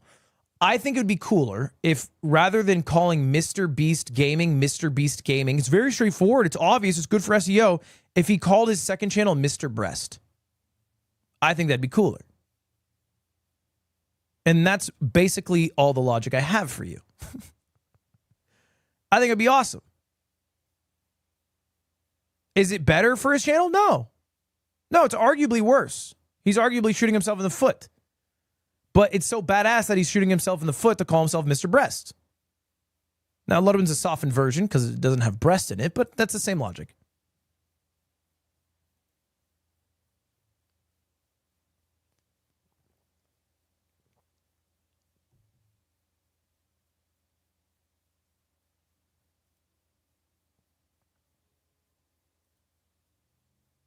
What would the philanthropy channel be called?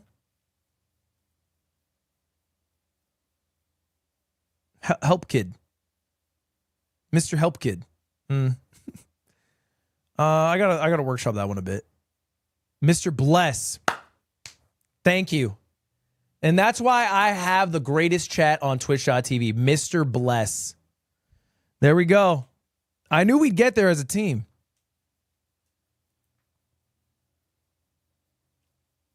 Mr. Bean, that would be his Spanish-speaking channel.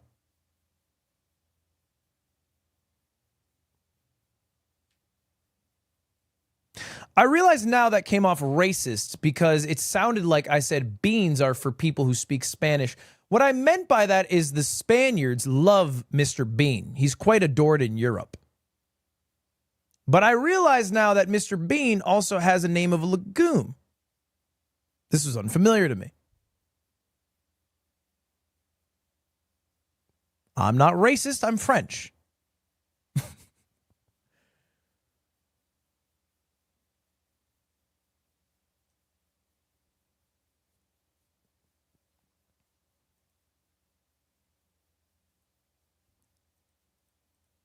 As a Mexican, I'm not offended. Well, hold up. Slow it down for a moment. It's kind of irrelevant whether you're offended or not. All that matters is if white people are offended on your behalf. That's what we have to worry about here. Those are the true people you should fear.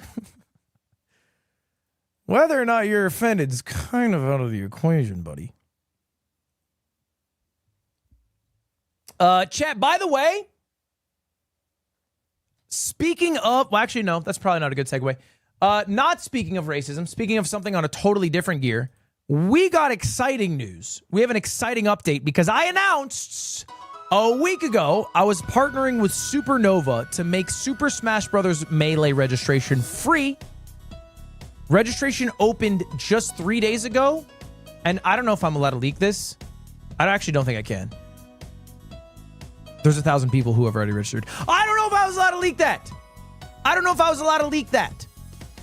I don't know if that was legal. I said it. And if I get in trouble, I will take it. Guys, this is record-breaking numbers. You don't understand. That many people signing up for a tournament within only a few days is unheard of. And so, if you haven't already signed up, I would sign up soon because I think we are going to hit our registration cap. If you don't know, the goal is simple. Supernova is a Super Smash Bros. Tournament happening in Virginia, August 7th to 10th. The goal is to make it the biggest tournament ever in terms of player entries for both Super Smash Bros. Ultimate and Super Smash Bros. Melee and Rivals of Ether 2. And right now, if you sign up, it's the cheapest it will be. It is literally the least expensive it will be. It's $84 for the entire weekend, which, look, to be fair, sounds like a lot. But it's $84 to go to the event for the entire weekend. There's a bunch of different activations, fun things to do. All right? And if you enter Melee, it is $0. Not only is it $0 to enter Melee, they will add $10. We will add $10 for you entering to the prize pool. So, if you do a little math here, if you happen to be a top 8 Super Smash Bros. Melee player in the world, you get top 8, you've entered for $84, you're actually making money. That applies to 8 of you. Congratulations to 8 of you. Trying to be the biggest tournament ever located in Virginia. First off, stop green posting in my chat. Second off, you don't understand. Been here 6 years. First You're time so I've dumb. subbed without a prime. Thank you very much for the sub, Infinity Mango. Was that Infinity? Wait, hold up. Infinity Mango, yeah. Thank you very much for the 25 months. Guys, Virginia's one of the best places you could host a tournament if you want people to go. You don't understand the power of driving. We already talked about this, chat. Keep up. Watch one of my clip channels.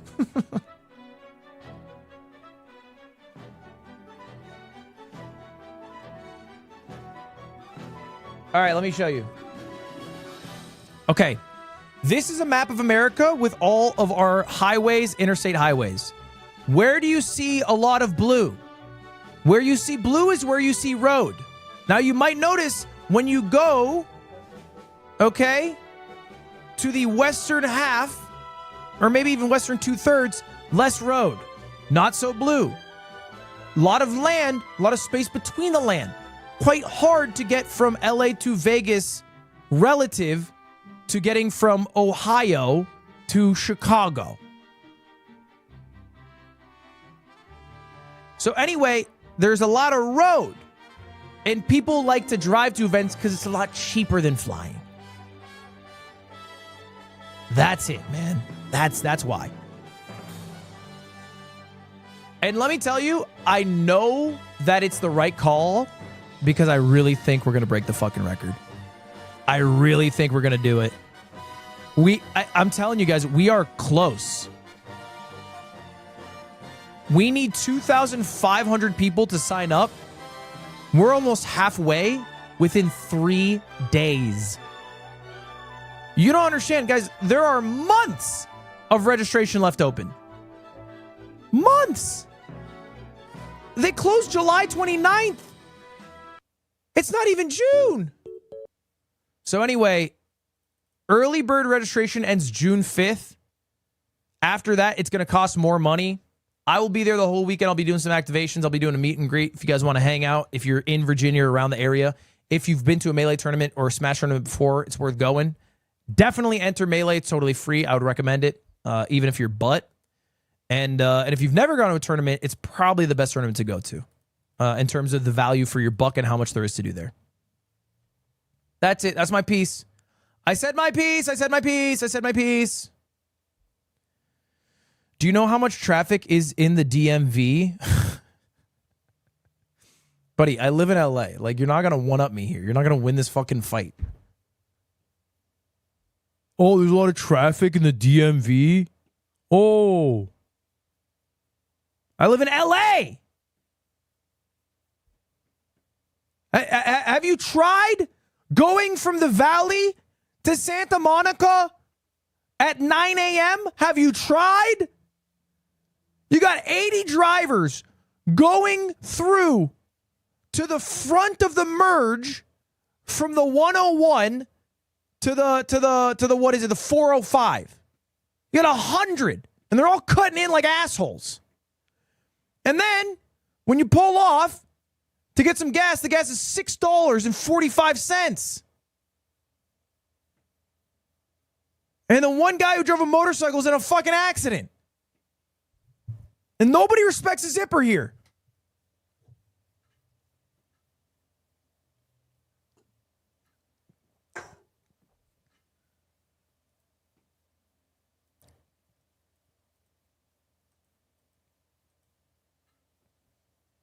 Anyway, sign up for Supernova. Oh. I finally took the plunge and got rid of my Duolingo subscription. I took the plunge. I joined the rank and file. If you guys don't know, there's been a lot of drama with Duolingo recently. Duolingo used to be beloved language learning tool. And never because it was like the most amazing, but because it was successful at making people actually do it. I think that was always the sell. The sell was never, hey, this is the most effective way to learn the language. The sell was always, we will gamify language learning in a way that will at least like get you to think about it once a day. I think that was kind of like, you know, so then you can feel a little bit good. If you're trying to learn Spanish or Japanese or some shit, and you're like, I didn't really fucking crack open the book today, but I did do my 10 minutes of Duolingo. Okay, that's pretty good. I can feel decent about myself. I still have my streak or whatever it is. But recently things have gotten so bad because of one little change where Duolingo replaced their contract workers with AI. They replaced their contract workers with AI. Duolingo will gradually stop using contract workers to do what AI can handle, according to an all-hands email sent by co-founder and CEO Louis von Ahn. Dude, I mean, you just should have expected it. When the CEO has Von in the name, like, they're set up to be the villain. They're set up, bro. That's the evilest name you can have. Nobody with Von in the name isn't evil. You're just guaranteed evil. There's no Theo Von. That's different because it's at the end. If it was Theo Von Doofenberg, then he would be evil. Theo Von is different than in middle. The middle is when it's evil. That's everybody in the Netherlands, and they're all evil. Where's the highest density of Tesla cars in the world? Also the Netherlands. Curious. Anyway, AI first means a company will need to rethink much of how we work and make minor tweaks to systems designed for humans. Won't get us there. And basically, if you want to scale, you got to use AI, not contract employees. Which I understand why this shift was made. AI is a lot cheaper. It doesn't. It is true that contract employees doesn't scale. There is a lot of bottlenecks to being able to provide language learning services in 200 languages. That's just true. It's just not feasible to do that with only contract workers for the user base that they have. The issue is that they jumped the gun. They jumped the gun. If they had simply said, we are incorporating AI and they're not fire, if they didn't do the fire, if they didn't do the replace, that's the key word here that's wrong. And they said, we are adding AI to scale up our tools in addition to contract workers, I don't think anyone would fucking care. I think no one would have a problem. Still bad. Still would be criticized heavily. But I don't think it'd be as much of a problem. Okay? Because what is the greatest fear about AI? That it's going to take everybody's fucking jobs. So when you are not only doing that, but proudly doing it in an all hands saying, hey, we are letting AI replace all of the human jobs, it's not going to go over well. And it went over so poorly that they literally deleted their Instagram with 4.7 million followers. They deleted their entire Instagram. They couldn't handle the shade. I think one of their most successful points as a company was their human-run, very talented social media team. I mean, Duolingo is like the modern-day Wendy's, right? Like, they have they got like a top 5 corporation social media team. Everyone knows. They're radio silent right now. They're radio silent. Because the issue isn't just that they took jobs and replaced it. It's also that the AI is doing a worse job. There have been some examples, and maybe they're few and far between, whatever, I don't know, that Duolingo is now worse as a product. That when you are filling out your whatever language you're trying to learn quiz, they just fuck it up. Like when it says Chow, Louis A. Lewis.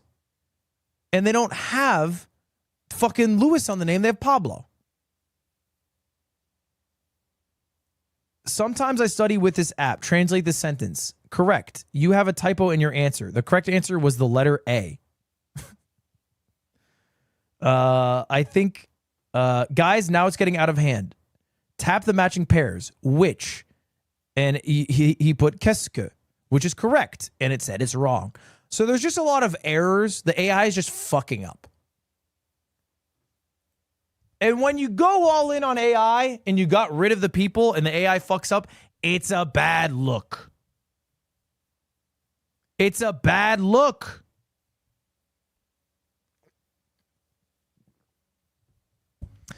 Wait, which is Kel and qu'est-ce que is what? Okay. But even if that's correct, it still doesn't make sense. Because if you put which Kel, there's 2 Kels and there's not 2 witches. Do you see what I'm saying? It still wouldn't work.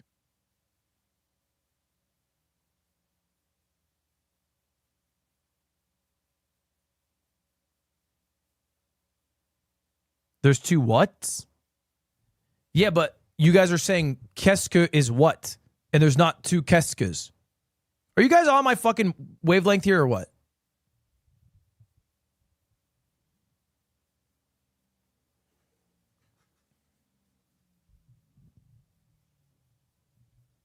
Anyway, I unsubscribed. If I'm going to be totally honest in this moment with you guys, it's not because of the AI. I don't give a shit. Not because I don't care about people losing their jobs, but because I was already done with Duolingo before the AI change. This didn't change my mind any further. It just reminded me that I needed to cancel my subscription. Because the issue with Duolingo is they do their job so well that you forget why you even wanted to learn a language in the first place. Duolingo gets you so obsessed with continuing a streak that you care more about continuing the streak than learning the language. It is more important to get to day 10, 50, 100 than it is to learn a little thing about the language you are excited to learn about. And I know this because I caught myself. I caught myself at 11:57 opening the app to go to the kanji section because I knew the kanji section was the fastest section because I could just do this at completing my daily learning session. And I put this in heavy quotations, learning section. I would just spam this. You know, oh, that's wrong. Doesn't matter. Here it is. And I would just spam this at like 11:58 because I didn't want to lose my streak. But it's not learning. It doesn't matter that the day's 200 if this is fucking, 20% of my days. It's irrelevant. I'm not learning there. And here's the dark, twisted truth. I already replaced Duolingo with AI. I replaced it with AI altogether. Not exclusively. Not exclusively. But what I do is when I'm in a car ride, I use ChatGPT and I talk to it. Because one of the best ways you want to learn, the best ways to learn a language is to narrate what you are doing. If you're driving in a car and you're saying, and you want to learn French, you go, maintenant, je conduis en voiture. Il faut que j'aille au coiffeur aujourd'hui. That's one of the best ways to learn. Is to talk out loud what you are doing and your thoughts. It's une voiture, not un voiture. Mods, time that guy out for 45 years.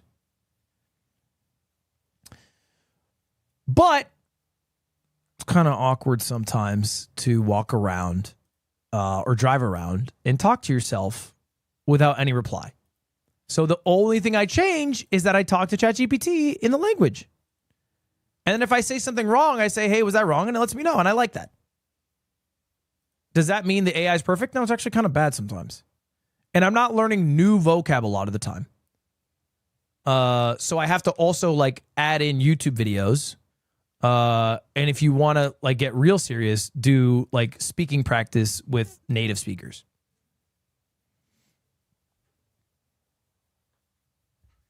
So anyway, I don't even use Duolingo now, just because adding that is so much more valuable. So you replace humans with AI? No, I also had a Japanese teacher. Just to be clear, I also used a Japanese teacher. Okay, to be fair, it's not because AI. He did have sex on the camera. And, that there was other reasons here. It was off the camera. It was in the call. It was close enough to the camera. It was close enough to the camera, man. What are we nitpicking here? It wasn't on the camera. He had sex slightly off camera. What are we doing here? Oh, my bad. That's actually cool now. I should sign up for triple the classes.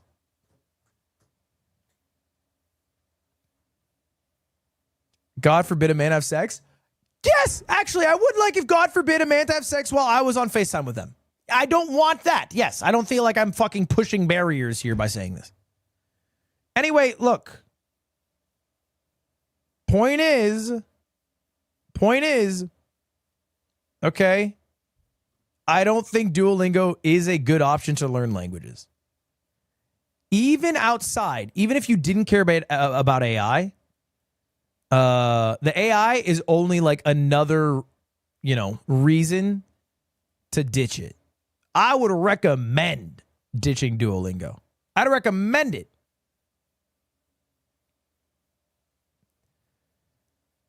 Because I think it's basically more expensive than it's ever been. They've increased the prices. It's more expensive than it's ever been, and it's worse than it's ever been. Kalila Beckham, thank you for the 5 gifted. I appreciate it very much. What are other alternatives? I think YouTube, one of the most valuable ones. And there's a bunch of other apps that people like. Depends on what language you're trying to learn, ultimately. There's not like one app for one language. And I think any app that is necessarily like kind of trying to be the catch-all for every language is probably a bad app.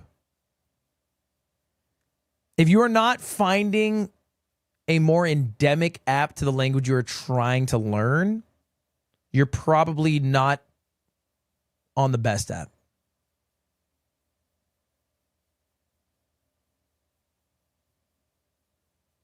You know, you're going to a catch-all. You're not going to find the best clothes at Walmart. And you're not going to find the best language learning app at Duolingo. You need something that's more homegrown. Lobster, thank you for gifting us up to Michael Reeves. Is Rosetta Stone still a thing? I bought a Rosetta Stone. I never put in the CD because I don't have a CD drive. And then I was like, fuck, I wish I didn't buy this. But it was only $15, so I didn't feel too bad about it.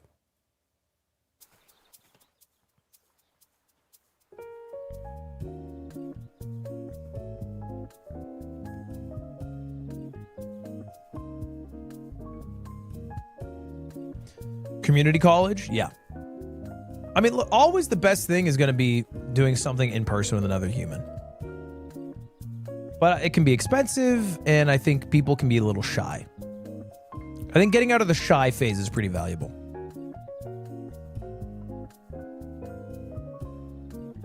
The shy phase is real. When will the new YouTube strategy begin?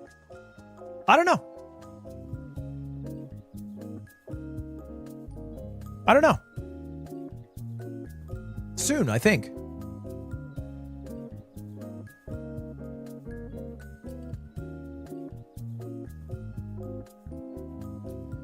What's the new YouTube strategy? Atrioc, I am copying everything Asmongold is doing.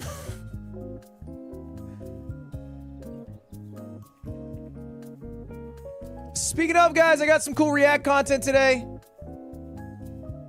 Apparently, Lord had an identity crisis.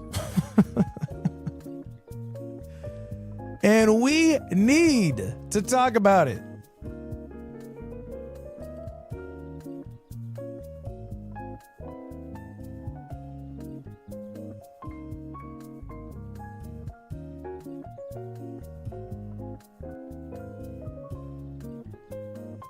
Cutie actually told me about this. Although it wasn't an identity crisis. What did Cutie tell me? Cutie told me that Lord in an interview said that she recently watched the Pamela Anderson and Tommy Lee sex tape and said it was beautiful. And I was like, why did that come up? Was she asked about it? And she said no. She just brought it up. And I was like, that feels like a weird thing to say. And she's like, yeah, it was a weird thing to say. So anyway, that's your pop culture. I don't know anything more than that. You'd have to go to Cutie.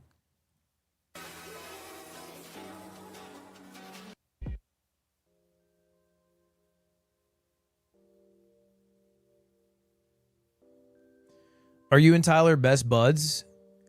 He probably is in my, or close to my wedding pyramid, yeah. He might be in my wedding pyramid.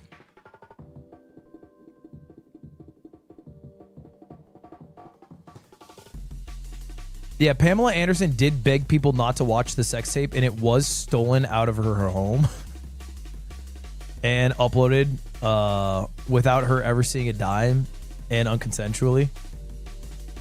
So it's not the greatest thing to bring up in an interview. It's not number one. It's not the worst thing. I mean, Kanye's had worse interviews, but you're not, you're not exactly living large if that's your pros, is that you're not as bad as Kanye. Am I going to practice Call of Duty? Yeah, I think I'll practice COD. Will I play it today? I don't think I downloaded it, and I think there's no universe I get to download it in time.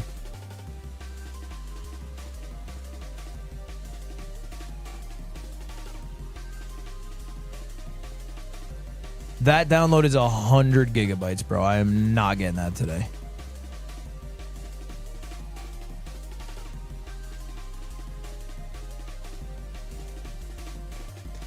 Chat, I will be live tomorrow, by the way, to watch LTA playoffs. Let me take a look. But tomorrow, Shopify Rebellion plays against. Who do we play against?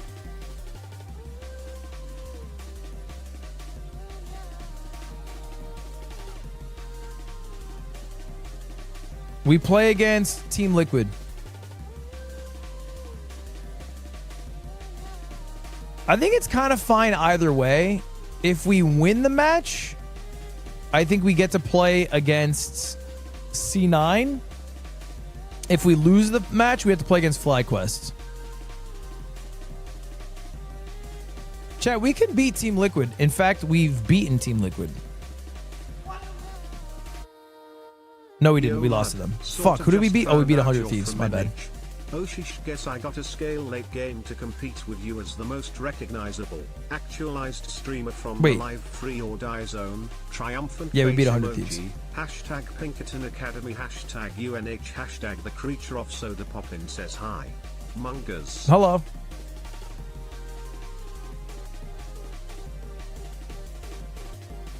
Fly gets to pick the match no matter what? Really? Yeah, I saw the drama about Valorant. We talked about it a bit. Star Guardian Deluxing in 20 months. Who's better at you in Melee? Me or Atrioc? Easily me. And frankly, it's not close.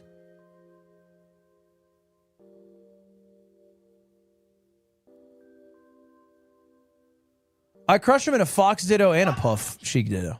Or match. You should get the Ludwig channel verified.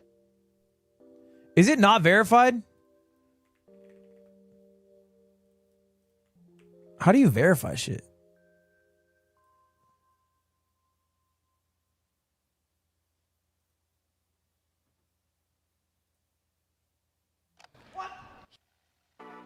Will you play Claire Obscure Expedition 33? I don't think so. We want to see Frenchman play French game.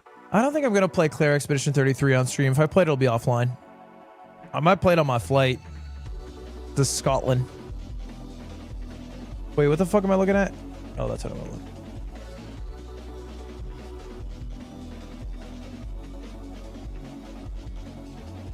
Would you link A-Truck?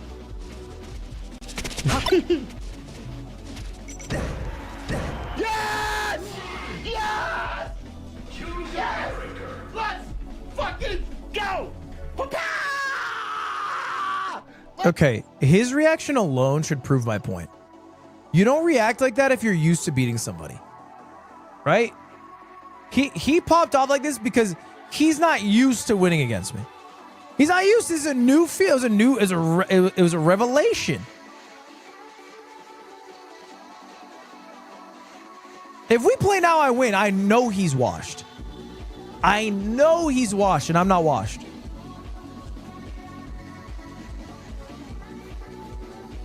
You're washed too? I'm way less washed than you. It's not even close how much less washed I am. Play? I'm trying to see if I have a GameCube controller. Settle it. You guys are acting like, first off, A-Truck does not have Slippy downloaded. He does not have Slippy downloaded. I doubt he has an adapter. I doubt he has a GameCube controller. I definitely have one. I could get one. He doesn't have it. I'll tell you, he doesn't have it. I can get it. I'm down. He won't have it.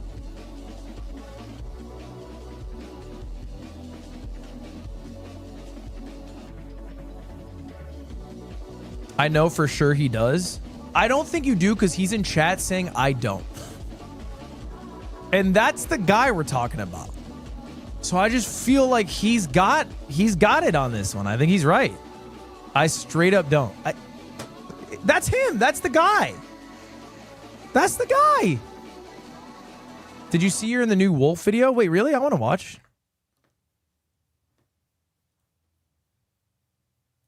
There's a strategy in competitive Pokemon that I adore more than anything. Okay, this is going to be hard to find myself.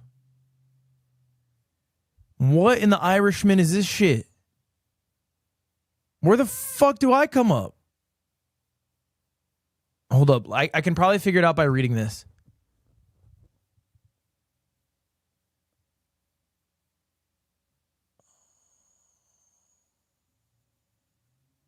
Comfort food. But for the past few months, the stovetop's been Look at the transcript? Wait, what the fuck are you talking about? How do you look at a transcript? What? And the reason why is because of a creator named Ludwig. In November, Ludwig hosted an event titled World's Greatest Gamer, where several players who are titans of their respective games came together to compete in a variety of classic video games to determine who among them is the best in the world. Ludwig, not knowing better, invited me. But that was a mistake. I am one of the best in the world at Pokemon, but I am not a gamer. I do not play nearly any other games, and the very, very few that I do play require little to no mechanical skill, such as Balatro, which I definitely wasn't playing instead of working on this script. I came in dead last in every single game I played, except for Flappy Bird. Here's me playing golf with friends and stroking out on the very first hole. No. Don't go for this. Don't go for this. This is bad. Just to hit it behind a little bit. That's going out of the map. Where do you no, think that that's one's fine. gonna go? That'll go up. Oh, that was so close. Dude. No, you're hugging the wall. He's going to stroke out. He's literally going to stroke out on the first one. Is he trying to go home? Dude, stroking out on roll. It was crazy. He's getting some encouragement in the chat in the top left, though. That's nice. Why? Why that? Oh, Dude. it worked. Oh, it didn't my work. God. Well, hold on. He could do the loop. It was all strategic. Way too weak. Little higher. Little higher. Oh, my God. 20 seconds left. He's going to stroke out regardless. This is insane. He is one of the best Pokemon players of all time. That's crazy. Yeah, and he scored 14. 14! So if you stroke out or you pass time, you get a stroke out penalty. So he's dead. Flying across the country just to get repeatedly beaten down by actual gamers lit a fire in me. It made me want to experience winning again in a game that I actually know how to play. Because it ain't going to be golf with friends, tell you that much. Intention was to take a break from tournaments. Wait, so we won a tournament then? Wait, so I can call myself a Pokemon VGC champ. We did this. Yeah, I inspired him.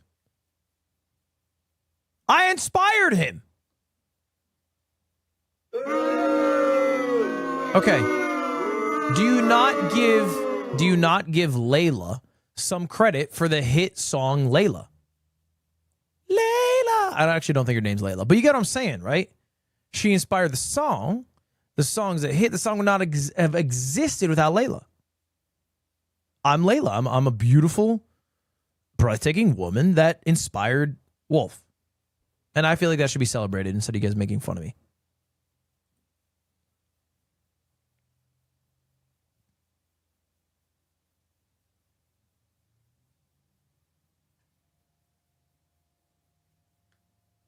Kareem inspired Shaq. He doesn't get his rings. Fuck, that was a bar. Damn, that was a bar. Oh, it kind of boomed me on that one. But he ends up in the Wikipedia page.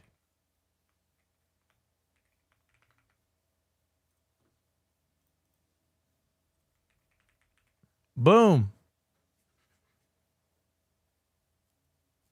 So I can be in the Wikipedia page. All right. Chat, the fuck am I doing on stream today, to be honest? I kind of did everything I wanted to do. I just wanted to yap for a couple hours. That was really like the big thing. I wanted to rant for some time. Yeah, we might play some random shit. Yo, thank you for the 6 months of Prime. You jabbed me. I appreciate that. Egg Strap Battery. Thank you for the 6 months. Dr. Pepperanima. Thank you for the 33 months. Dr. Pepper. Star Guardian Deluxe. Thank you for the 20 months. Moz, we got any TTS? Fuck it, play Valorant. Yuck. What? Yuck. Hey, I appreciate the event not being in LA because it's too far to drive. I wanted to go to Streamer Games. I'm at EDC Las Vegas right now going to do some meetups. Would definitely love to meet up with some Ludbus this weekend. Dude, the EDC meetup I don't trust. If someone's like posting in the subreddit, yo, Ludbuds, meet me at EDC, you shouldn't go. I'm not saying your intentions are bad. You just shouldn't go to that. You're at EDC in Vegas, bro. There's no laws in that area.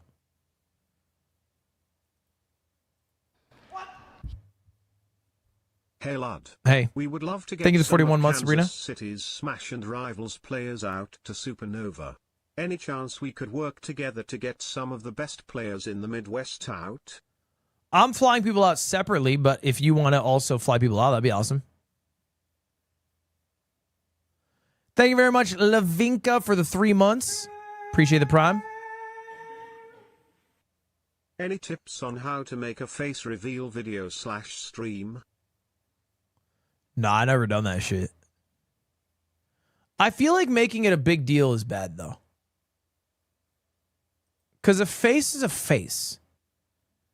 Unless you're face revealing and you have something awesome like 3 eyeballs, like no one really gives a shit. You're probably not breathtaking. You're probably not like notably ugly. You're probably just looking like a human. So just, just show your face, bro. Or don't. It's up to you. What about Dream? I think what Dream did was fucking insane. It honestly probably hurt him long term. Dream FaceTime people and people reacted as if it was the second coming of Christ. On FaceTime, everyone went, what? There's no way. And then he was just a guy. And then everyone's like, wait, why did everyone freak out in the videos? It was funny. It was hilarious. It was awesome and hilarious. But I don't think you want that, probably. I'm guessing. Isn't that your most viewed stream? Don't disrespect me. It's top 5. And it's not number 1. Thank you very much, Papi Chulo, for the 2 months. Is that a CDN the third fan? Eric, thank you the proms. General P-Dog, thank you the 8 months. Fresh Prince of Bot Lane, thank you the 4 months. Are you going to practice COD? Can y'all fucking hop off my dick? Can I ask that? Jesus, man. I got like 800 people in this chat being like, when are you going to practice COD? I'm the best on my fucking team, and it's not close. I was second in CS2. All right? I would argue I was number 2 on our finals in League of Legends. That Warwick carried. I was number 1 in Street Fighter. I was the best Street Fighter player. I'm going to show up correct next week. I will be good next Thursday. I was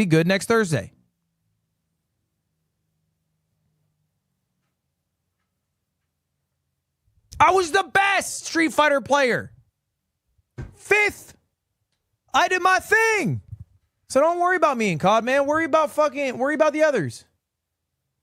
Go to Emmy's chat or Agent's chat, bro. Tyler's the team leader. 9th place is no team leader. No disrespect. He's still my first draft pick. He got 9th, though. Okay? I kind of cemented that I'm the leader in Street Fighter. I kind of locked it down. If he outplaced me, there's an argument. No argument now.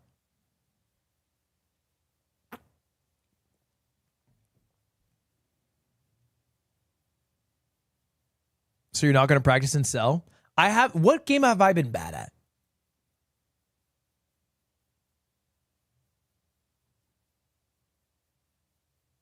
CS? I was literally the only other competent player outside of Squeaks. You're looking at for you to come to me and say at CS I was bad, you're having to glaze over 0-17, 2-13, 3-12. And then you look at a guy going like 9 and 10 and you're like, yeah, you sucked. Bro. 10's clip, that's the issue with you guys. You're all fucking clips. You don't even watch sports games anymore. Man. All you see are clips. Your brains are rotted, man. Says the shorts guy. Yeah, but at least I'm honest. I'm not drawing conclusions. I'm not telling you whether or not Blood Diamond's a good movie. I just saw the clip and I like the clip. I don't know how the rest of it goes. The clip was electric, though. You were so good at CS. I love League of Legends. Jungle is so fun. Keep it up in League. Everything that was said, I agree with and is true. Whoa, Mr. Beast drama. Oh my God, big Mr. Beast drama. U.S. YouTuber Mr. Beast sparks controversy by filming at Mexico's archaeological sites. Jimmy Donaldson, better known as Mr. Beast, is at the center of another controversy, and this time it directly involves Mexico. Okay, he's the biggest subscriber, yada yada. He was allowed entry to sites considered sacred to Mexico's pre-Hispanic cultures, which in many cases are restricted. In one part of the video, Mr. Beast himself says, "I can't believe the government is letting us do this. It's truly crazy. Not even archaeologists are allowed in here." In response to this controversy, the National Institute of Anthropology and History, an agency attached to the Mexican government's Ministry of Culture, declared on Monday that both the visit and the recording were carried out through formal requests. These requests were not made by Mr. Beast. However, the Federal Ministry of Tourism and governments of Yucatan and Campeche.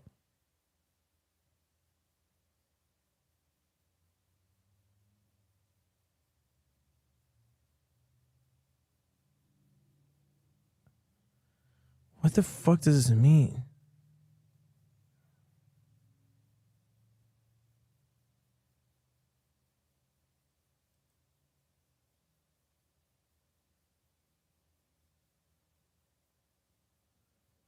Okay, so there's things he did that would be illegal, like descending. We just got dropped off on this 1,000-year-old ancient temple. Where we're so high up. Okay, descending a helicopter wouldn't be allowed. Yeah, okay, but obviously it's a fake helicopter. I see. All right. He holds a pre-Hispanic mask. Yes, this has been found in the last 2 decades. Whoa, what? It is a funerary mask. This is the face of one of the kings of the Snake Kingdom. The Mayans used masks like this one to shield those that have passed away from dangers. Dude, is that a real spirit flying around?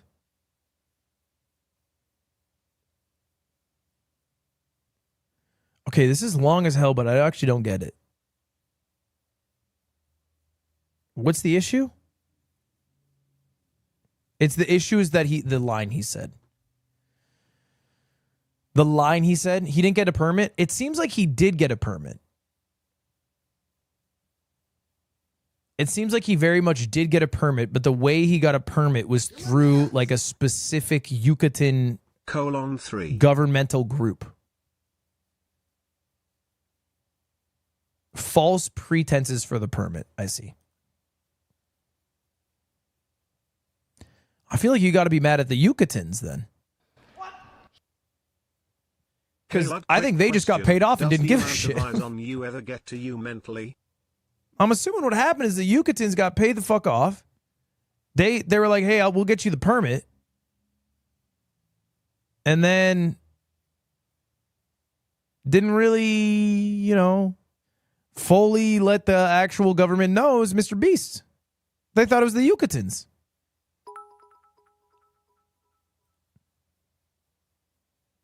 Oh, yeah. He told his viewers the mask was real, but it was fake. Okay, that's where I put my foot down, actually, then. I was willing to let the other shit go, but I actually put my foot down on that.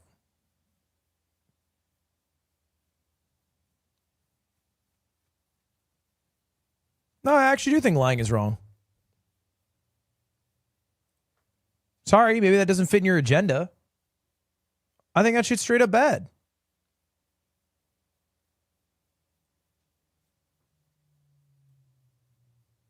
I don't lie or scam. That is true. RT.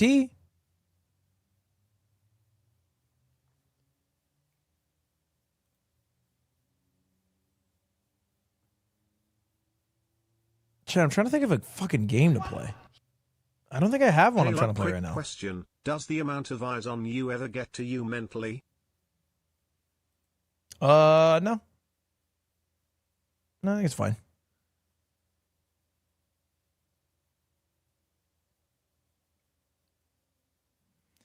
Super Auto Pets? What are you, sick?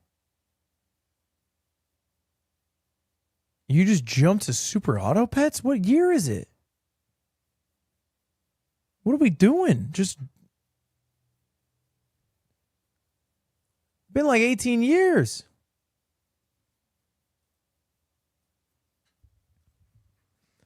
Play some hentai games? That could be actually electric.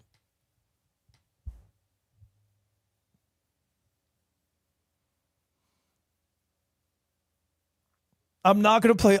Okay, you guys are giving bad suggestions. I'm not going to watch all of Full House, and I'm not going to play Marvel Rivals. I would play all of I would watch all Full House before playing Marvel Rivals.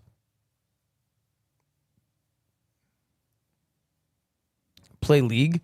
You know what, actually, guys? League Week is coming up pretty soon. League Week is in just 1 month. I guess a little over. League Week 2. League Week 2 is going to be in about 5 weeks. It's going to be like June 24th. League Week 2 Lovers Down Bot. That's the name of it. It's with Connor again. We're going to both be bot lane. League Week 2 Lovers Down Bot. I have to learn the laning phase. Or maybe it should be called League Week 2 Lovers Going Down.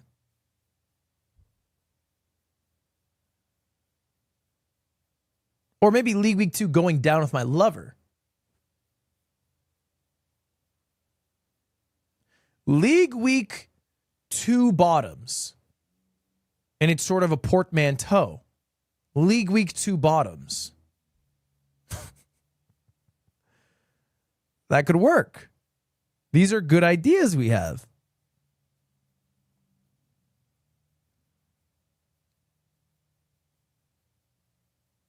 I think I'm going to be ADC. I'm making Connor support, bro. I'm not doing that shit. All right, so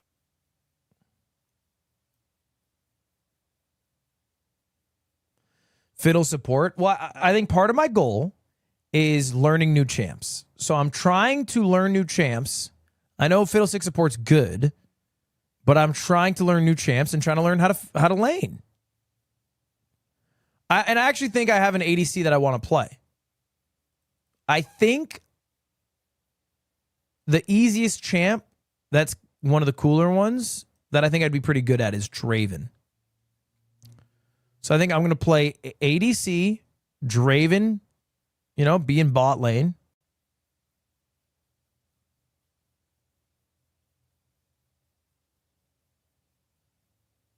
Yeah, like relatively easy.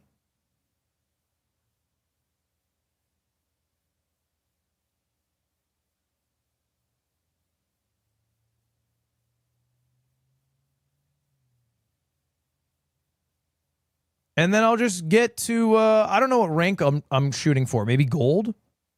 Because I don't have that much, I don't get that many games. It's only in the course of League Week. I'm going to go from level 30 to whatever.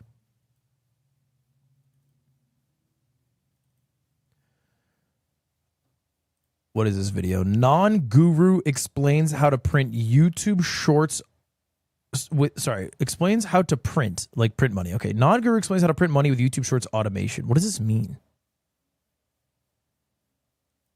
So I know what you're thinking. This is probably another one of those clickbait videos of this guru telling me I'm going to make $1 bajillion with YouTube faceless automation. It's going to be 100% passive. I'm not going to have to do anything. It's not. And the reason I can prove to you that it's not is because I'm going to show you the actual accounts that I own. This is something that gurus don't do. I'm going to show you the accounts that I have and how much money they're making. So I do think all gurus suck.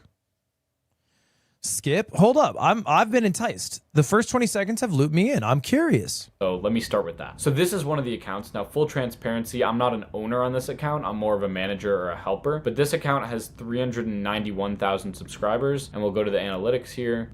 You can see 7,000 this month, but over the past 90 days, 37 grand. So this has had over the past since September, when it got monetized, September 3rd, we've made 25 grand pretty much in the first 2 months, and then it's slowing down a bit right now, but it'll pick back up. The next channel that I own is this one with 97,000 subscribers. And if we go to the revenue here, we can see this one was also monetized pretty recently. But again, you can see how hard that's growing right now. This is in the first month. And then I have another account which is about to get monetized. So then we have this account that has 9.3 million views in the last... Dude, this is so interesting. Skip.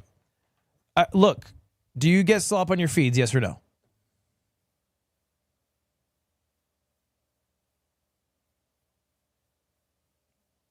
If you don't, you're lying. You get slop on your feeds. I don't care where. I don't care if you get them on YouTube or Instagram or Twitter or TikTok, or you get slop on your feeds, and you're probably not happy with it. Okay? Or maybe probably sometimes you get baited into watching it too. All right? There's a lot of slop. Maybe you only get the slop because you see the thumbnail of the short while you're scrolling to a main channel video. I don't know. But you're getting it. Come on. Don't act like you're fucking... I actually am not susceptible to any ads whatsoever. Actually, all products that I purchase are things that are recommended to me, and they're all local products. And also, I have never once jerked off. Okay, fine. Cool. You're cool. Okay, but for fucking real people in this chat who like beating their shit and they get a lot of slop on their table, then are you not a little curious where it comes from? Are you not a little curious about the factory that is making all this slop? Because I am. What are the incentives? How are they making the slop? How much effort are they actually putting in, or maybe not putting in? I'm curious. 90 days, and you need 10 million views in the last 90 days to get monetized, so this one's pretty close to being monetized. So we're starting on really scaling this up and automating this. So you can see here that I'm not just making up numbers, these are actual amounts of money that my channels have made. And by the way, if you add in music subscriptions, we've made a lot more. So on YouTube, they allow you to monetize extra by like getting paid to take on certain songs on your channel. So we've made an extra... What does that mean? 11 grand by just doing that as well. And again... Wait, by doing what? I don't understand what this is. What does it mean? Music? What music? Are you making music? What music? If you play a specific song in a video and then that video gets a certain amount of views, you'll get paid because the songs itself are paying out. Oh. So it's like artificially inflating the views for the song by, paying people to play that song as opposed to another song. Oh, that makes sense. That's why all the slot videos have stupid background music. Yeah. I didn't actually know this existed. I didn't know this was real. I guess that makes sense. They're basically trying to pay to win, like TikTok sounds. And you can see that's growing pretty hard. So yeah, we got a lot of stuff going on, and I'm gonna show you exactly in this video, like full breakdown, not super highly produced, but if you can listen to it, you're gonna learn how to start one of these faceless shorts YouTube channels for yourself. So the first thing is, before you even start posting anything, you have to have a good niche. This is probably the most important part. If you pick the wrong niche, you are doomed from the start. If you pick a good niche, you have a chance to make a ton of money. So let's go over what a good niche actually looks like and how to correctly do the research on what niche you should choose. So he does have good eyebrows. I was thinking that. They look manicured. They look threaded even. Yeah, that makes sense. That makes sense. Like for right now, I'm actually in a pretty... I don't know if anyone else is in this YouTube Shorts niche, but I'm in a niche of motorcycle accidents. If someone has been in a motorcycle accident and it was filmed, it's come up in my feed. Just horrible, horrible accidents. And I'm watching all of them. All the way through. I think it's good to watch. I think it's good to... I should watch this, no? Ecamm, thank you, the Prime. If I am so, comfortable riding the bike, I should know the dangers with it. So for me, I have a checklist that I follow pretty religiously when it comes to doing your research. So the first thing is the videos need to be able to consistently get like at least 100,000 views per short. If you don't see that on a short, you don't really have any good evidence that the short can actually, or like this niche will actually get a lot of views. Second is that the videos are automatable and cheap. Okay, yeah, that's where the slop comes in. We need these automatable, cheap videos to be churning out at a high cadence to be able to function. So you kind of need them to be pretty cheap to outsource it when you edit it, or else it'll be really expensive and it won't even be worth it. And it needs to be automatable. So what that means is you need some sort of thing where you could hire someone to do it. It can't be something that relies on your specific knowledge or relies on your face, because then it's going to be attached to your time. And this, dude, we have YouTube landlords. YouTubers who are just creating channels, building a little base, and then paying other people to do all the work. Damn. He's just a digital landlord of a channel. Because the editor could just do the same thing on their own channel. It's not the same as like an editor for me because I'm creating the content. They could not upload, you know, on another channel because they don't have the source material. I have the source material. I make the source material. You don't create shit. You're in here because I create shit that you like. Okay, Slime, you're going to have to eat that. You're going to eat that whole now. Jack Fitz, thank you for the prime. I appreciate you. Because you're in because then if you think I'm not making shit, why are you in my chat while Full House is going on? Think about that, lib. Defeats the whole purpose that YouTube Shorts automation has. Third is the videos can be improved upon. So you probably I'm sorry, why are we skipping over dark tactic called platform arbitrage? Why are we skipping over what sounds like the most evil phrase I have seen all day? I want to learn about platform arbitrage. Looking at a video that has 100K views, is automatable, is cheap to make, but you need to make sure, okay, can I actually make it better than this guy is currently making it? If you can, that's a really, really good sign. And by better, I basically mean something that will improve the retention rate or the swipe rate of the video. We'll get to that later. Fourth, there should be a barrier to entry. I hate that logic.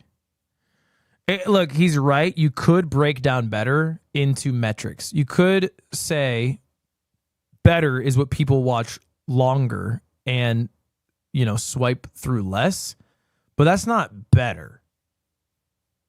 That's more successful. I feel like that's a bad use of the word better. So it should be something that I guess better for the algorithm, not better for the viewer. One could do. You either need some sort of upfront money to be able to do it, like using an AI software that costs money, or you need some sort of knowledge or skill to be able to do these. Okay, types blah blah of blah. I things. get it. Money in the future. Whoa. Completely jumps as original or way of being top channels in that niche. And then lastly, whatever you do make does need to have some way of being original and transformative. Now, obviously, it's debatable what counts as original or what counts as transformative, but it needs to be not just like completely jacking the original content. You need some sort of adding to the video. So if you're going to do I've not seen what videos he uploads. We're going to play a game. Do we think the videos he makes are going to be original and transformative? My guess? Fuck no. No. I don't. How would it even be? How would it even be? But let's find out. A sports compilation, you need like a voiceover or an explanation or something that actually changes what the video is. So these are the things I really need when I look for a new niche, but then here are some optional things. So optionally, you could also look at the long form and see if the long form in this niche also does well. If it does, then that's a pretty good there content for, but if it's missed by this research. So what I'd do is I'd open a new tab on incognito. And the reason for this is because you want to see from a blank canvas, like what's working right now on YouTube Shorts. You don't want it to be influenced by like what you normally watch. So I'm just going to go to YouTube, go to YouTube Shorts, and then we'll go to YouTube Shorts and actually look at these videos and see what works. So here's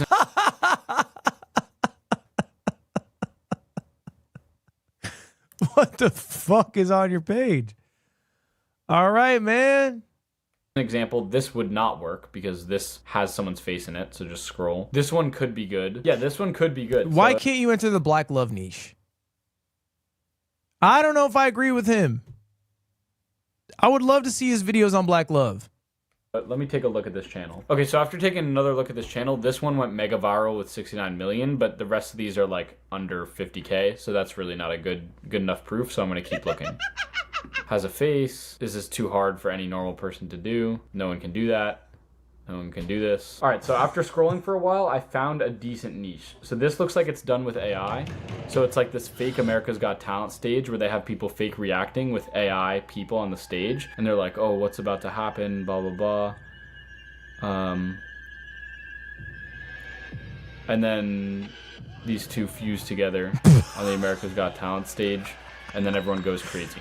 Now, if we go to this channel, all of their videos are getting 15 mil, 10 mil, 7 mil, 6 mil, 5 mil, like even. Wow. That is awesome, man. That was awesome. If I scroll down, these are still getting hundreds of thousands of views to millions of views. So it's doing really, really well. And it's the same sort of concept. This seems pretty easy to automate and has a high barrier to entry. So this is a really good niche to go into. Now, obviously, you're going to have to look up how to make these videos yourself. I think they're probably using Midjourney and Kling AI to do this, but that's just my guess. But basically, you would find out how to make these videos yourself and how to improve on it as well. So I think there's ways that this video could be improved on, like changing the music to make it more funny, or adding in some commentary as well could also make this better. So there's a lot of ways that you could actually improve this, I think. But basically, to start, you would make all these videos yourself. So you would literally go to these Midjourney AI website and Kling AI and make these videos. It's Tyler One. Oh my God. They made Tyler One out of The Rock. That shit's awesome, bro. This video rules. Yourself, and then go to CapCut and edit it yourself in CapCut. So now I'm going to assume you did your research, you know how to make the videos yourself, and you have it ready to upload. You're wondering, like, where should I upload it on? How do I upload? All of that. So the first thing is, before you upload, I highly recommend you start uploading on an aged account if you have one. What that means is you want an account that's at least a couple months old, because these algorithms sometimes think that you're a bot if you try to do it on a completely new account. So I'd... Interesting. I didn't know that. An aged account.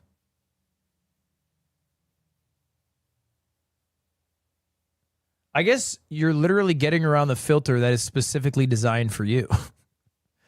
In a way, the filter is designed to block out you, so you need to get around that filter. Really recommend trying to do it on an account that's like a couple months old at least. If you have one that's a couple years old, use that one. Secondly, I would recommend using YouTube as your main platform. Now, the reason for this is because YouTube has, in my opinion, the best monetization. They pay you around 30 cents per 1,000 views. It's the most stable monetization as well. So a TikTok video can pop off and then can just die, versus YouTube will continuously get views over a very long time. It's true. Free, YouTube lets you easily integrate music sponsorships. Now, you do need at least 1 million views to get this, and if you do need it for yourself, just contact me and I'll show you how to get this music sponsorship. But yeah, that adds an extra like 20 cents per 1,000 views, which means you're making like 50 cents, because so like let them log in, reposting all your content. That's pretty OP, and TikTok doesn't have that. You'd have to like let them. I recommend reposting all your content across all of these platforms, because they all can make you money, and I'm gonna get into the monetization in a second. Dude, he is uploading on everything.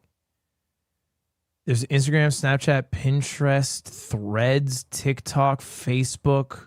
But you basically would rather be on all these platforms instead of just one, and I actually use a software for this. So I'm going to leave it in the first link, and then go completely at least 1,000 subscribers, and then you can get monetized. You can use is TikTok. Now for TikTok, you need 10,000 followers and at least 100,000 views, I think. And then when you first get monetized, you'll get paid around $1 per 1,000 qualified views. So a qualified view is someone who watches at least 5 seconds, and you get paid $1 for every 1,000 of those that you get. But the thing is, it tends to drop pretty quickly. So when Slime knows this is not David Dobrik.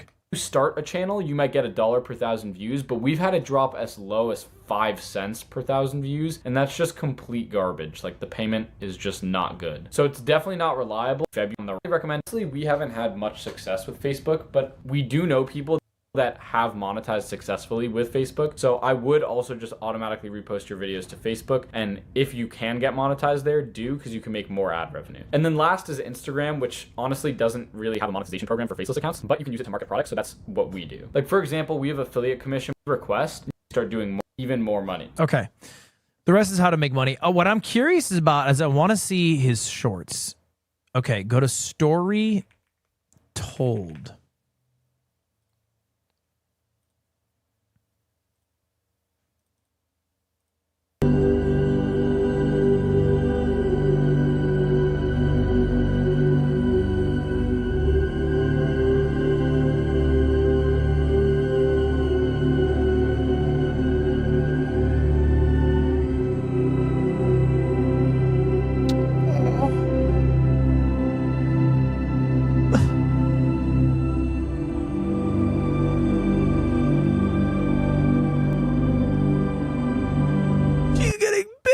her.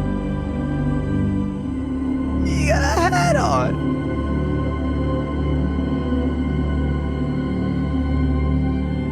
She's even bigger.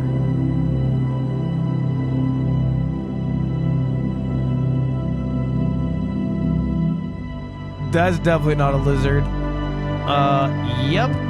Guys, I think this isn't a lizard.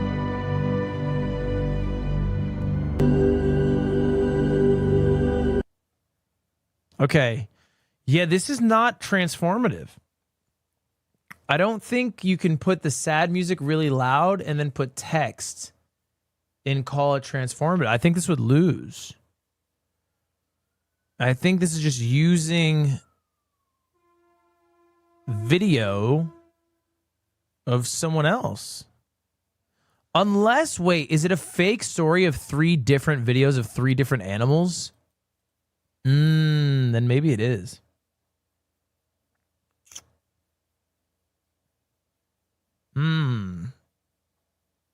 They might have passed the sniff test. What up? Later? You leaving? Yeah. All right, peace out, G. Bye, man. Bye, man. Bye, man. You got a strong chest, boy. You got a strong chest, man. Nobody could have known what would happen from helping this bobcat. The bobcat led the car to a horrific sight. It was his mate stuck in a trap.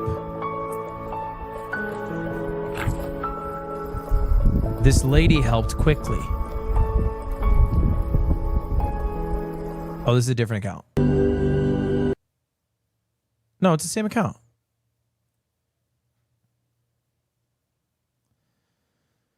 They just uploaded the same video twice? Is this the same video? Hey there. Are you looking for something? What are you trying to show me, bud? It's just a different animal. Yeah, because I remember this is an Airbnb that advertises wolves who will stand outside the Airbnb. Hey there. Are you looking for something? But is this his voice? Did he just add his voice going, hey there, are you looking for something? What are you trying to show me, bud? Is it AI?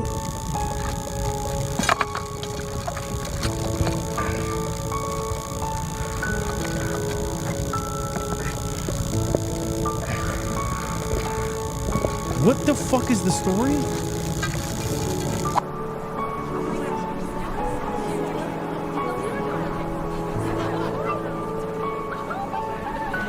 Why is there like random noise in the background?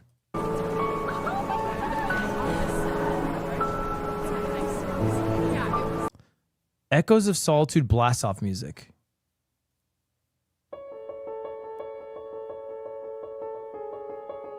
Yeah, it is a banger. I'll give him that.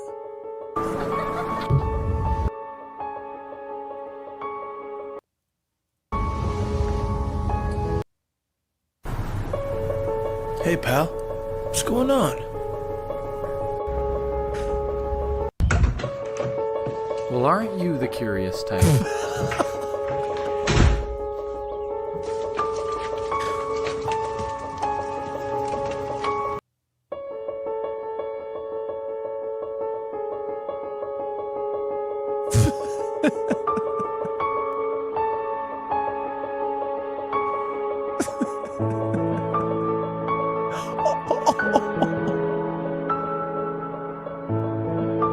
What the fuck? Okay, so they find a video of an animal that is like trapped and getting helped by humans. Very popular type of content. Animal helped by humans. Those videos always go viral.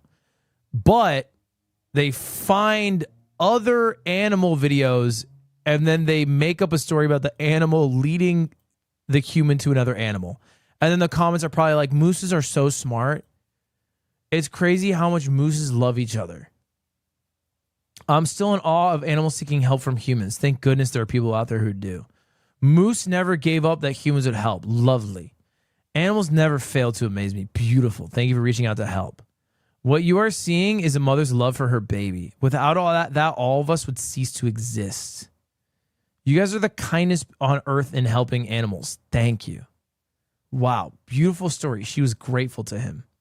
Thank you, beautiful guy, for rescuing animal in danger. God bless you, dear guy. So, like, this guy, Inc. TViz 6453, if they're not a bot, is just like, yeah, I watch this deer guy on YouTube, and he helps out deer. It's a moose. Doesn't matter. And he goes, I love this deer guy. And then meanwhile, the deer guy is just like, and here's how you make $4,000 in a month without having to leave your seat. That's deer guy. He's probably never even seen a fucking moose. Is it misinformation? It's beyond that. It's not even misinformation. It's just like it's a fabrication. It's a total, complete fabrication.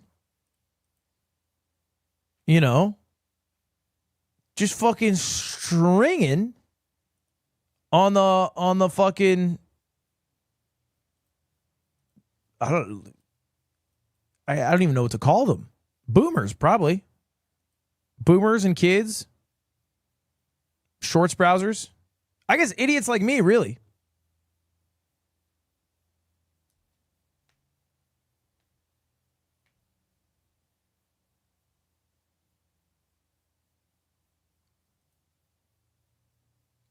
Basically, what it is,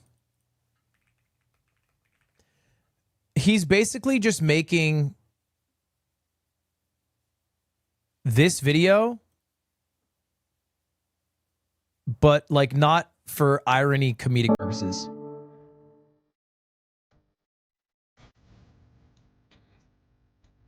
To make money.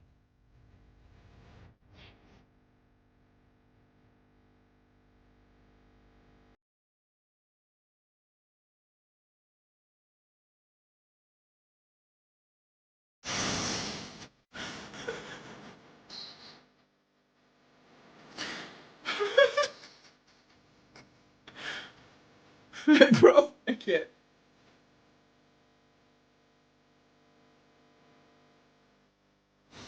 It's so loud. You don't understand. It sounds, you can hear it kind of.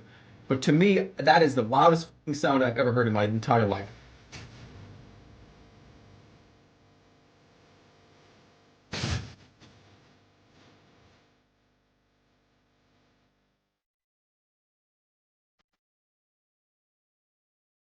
Now that video is awesome. That video rules. Everybody know it rules. Everybody knows it rules.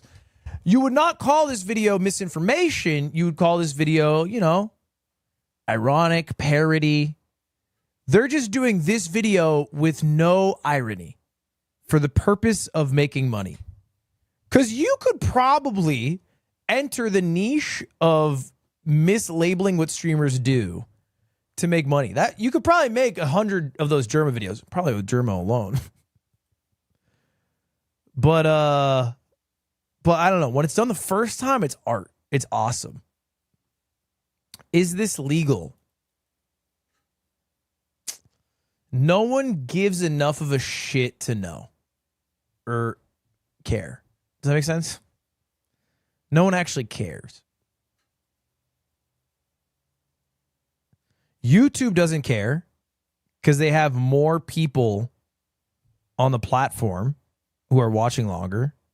The creators don't care because they're the ones doing it. They're getting paid from it. The viewers don't care because if they like it, they'll watch it. If they don't like it, they'll just scroll. And then the people whose contents are stolen are either like not enough is stolen for them to feel like they have a case, don't want to go through the effort of trying to figure out how you would sue, or don't even know that it exists in the first place. So oftentimes they're just none the wiser.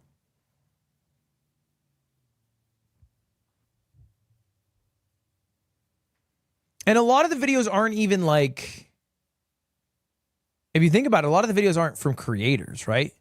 It's like woman filming a moose while driving a car. And it's like the woman who filmed that moose and uploaded the video isn't trying to be a YouTuber. It's not illegal to lie. Exactly. Lying is not a crime. We have freedom of speech. So you can just upload blatant lies. It doesn't matter.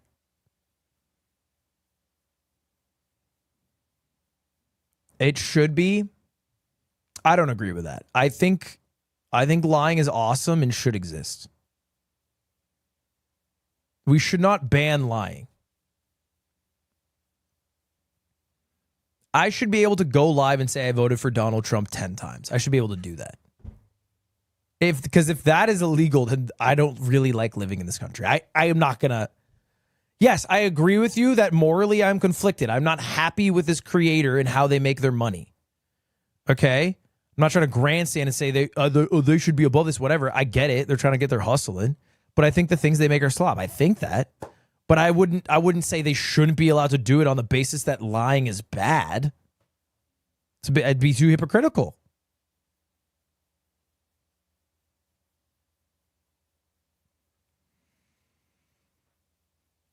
Now, I would imagine, really, the change would either need to come from the platform. So I think like the platform should be incentivized for other creators to not steal so willingly. That's really probably the biggest issue. You shouldn't be able to steal footage so easily. And then the viewers. I mean, that's the biggest problem. But you can't really change that. Did I say I was in this? You know what I'm saying? Like, there are people watching these videos.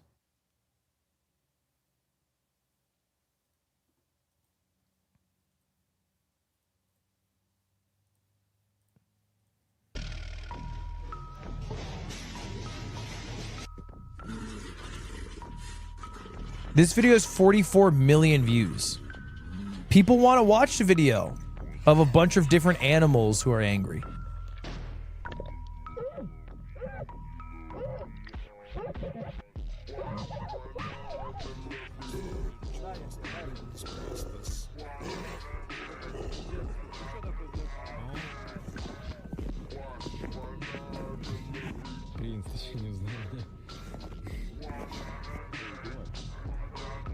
I'm always hitting do not recommend. Yeah, but I think okay, you are the enlightened YouTube viewer. Yes. You are the enlightened, wise YouTube viewer who doesn't watch slop and actually only watches awesome content, and your dick is large and huge and awesome. But you just have to accept that there's also 44 million people who see the fucking slop and they're like, hell yeah. And they're real. And they're also on the website, man.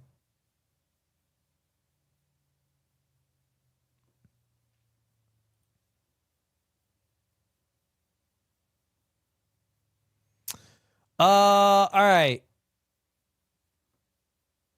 Thank you very much, SV3PO, for the 20 months. Tropical Coral for the 3 months of prom. Parkour, thank you for the 3 months.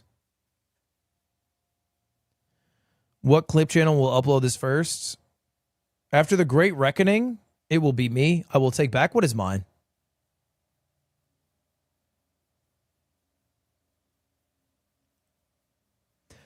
I will be taking back what is mine. What are we thinking about my content? Someone donated $5 on YouTube and asked me. Text chess, where I explain DMs in chess terms. Analyzing Gunnar DMs like game of chess. Welcome, Grandmasters and Grandmistresses, to the highest ELO matches. We're going to have some high ELO games today. Not really. White kicks things off today with, I'd love to take you skydiving, which is a great move. Honestly, this opener is so strong it might either secure the win or send him crashing. Black responds with, gonna be honest, I'd rather permanently line my flooring with loose Legos than go skydiving. Brilliant move. Completely shuts White down and leaves him lying there like one of the Legos. White responds with LMAO, which is a blunder. You can practically feel the desperation and the tears hiding behind those extra O's. Black follows up with, like I'd rather take a Razor scooter to the ankle every day for the next month. Damn, we get it. You hate skydiving. This is just bullying at this point, kicking white while they're already down. I'm giving this move a blunder. And then black goes in for the overkill with... I think I disagree. I don't think that's a blunder. I think it's hard to reply to LMAOOO, and they just went for like sort of a layup, you know, razor scooter to the ankle, relatable sortness. Yeah, I would argue this is okay. I'd rather shave my head, and that's saying a lot. I definitely could not pull off bald. I would say this is okay into good move. This is just sad now. Tripling down on an already defeated opponent is just unnecessary. I'm calling this a mistake, and if you don't want all your hair to fall off, make sure to fill out the form in the description and like and subscribe. Thank you. White comes back with, okay, would you rather be eaten out and have your legs shaken while watching Netflix on a king-size bed with a glass ceiling so you can look at the stars at my place, or go skydiving? I'm calling this a blunder. Just let it go, bruh. It's over. He should have conceded 5 moves ago. You know what? It's a big swing. I'm going to call this hope chess. Black then responds with skydiving. Brilliant move. You gotta give it to black for the sheer brutality at this point. White wraps it up with, okay, I gotta go skydiving to shout my lungs out now. Bye. I'm giving this a good move because he accepted defeat. Honestly, I do the same, but I secretly hope my parachute fails. On to the next Tinder match. By the way, all matches today are on Tinder. It's my favorite. I would say your videos should just be shorts. Okay, I'm sorry. But I would be more interested in a single short of just one conversation. And it also would be easier to watch because text conversations are vertical and shorts are vertical. So you have like 100 shorts right here. Shorts make less money? I don't care. I'm a viewer. What do I give a fuck?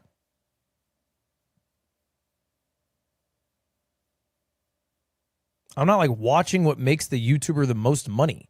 I'm watching what I want to watch. It's kind of how it works.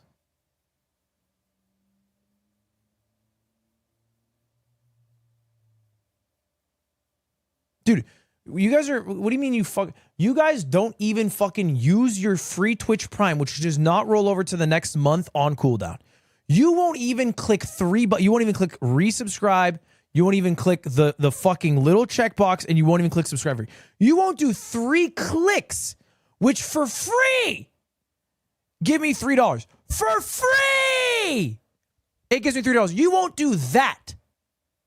Do you know what the alternative is? Nobody gets the money. Jeff Bezos gets to keep it. That's the alternative. Nobody gets the money. Nobody gets it.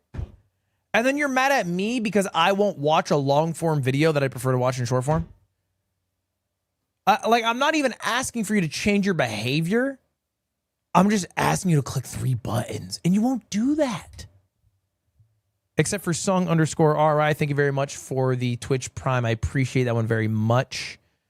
Thank you very much, Proto Naz. Well, actually, you know what? A lot of you guys are doing this. Thank you guys very much. Pretty Majestic. Thank you, Austeries. Thank you, Man Guy. Appreciate that. Kiwi, Berry Boy, Cursed, Cade, Triforce, Manual, Stick of Milk. Is that Clobster, the 18 months? Welcome back, Clobster. Nox on Twitch. Welcome with the Prime. That's the first time. Mr. Berry Fart, Pokeball. Mag. Thank you, Mag, for the 6 months. Thank you, Aiden Phobic, for the 15 months. Good Sobriety. Welcome. Everyday Shay. Nabil, Alex, Claw, Robot. A Bad Smurf with a gifted. Timusa with a 2 gifted. Scapegoat with a gifted. Z Fishies with a 6 months. Not a prime, but I guess I'll use this now. Ani Vels, thank you for the 2 years. Thank you for the TTS. Thank you very much, Orbmaster, for the 27 months. 31 months from that Galactic Nerd. We got some OGs in the chat. Pulsal Dude, V Dizzle, Vinch BR, Rue Nansky, King Samalot with the raid. And guys, we owe King Samalot a big congratulations. Can we get some W's in chat? Thank you for the 2 gifted. I need a. Thank you, Izatum, for the 6 months. We got a lot of primes coming in right now. King Samalot, I was farming primes. The Jay Walker thing, the 35 months. Big OG.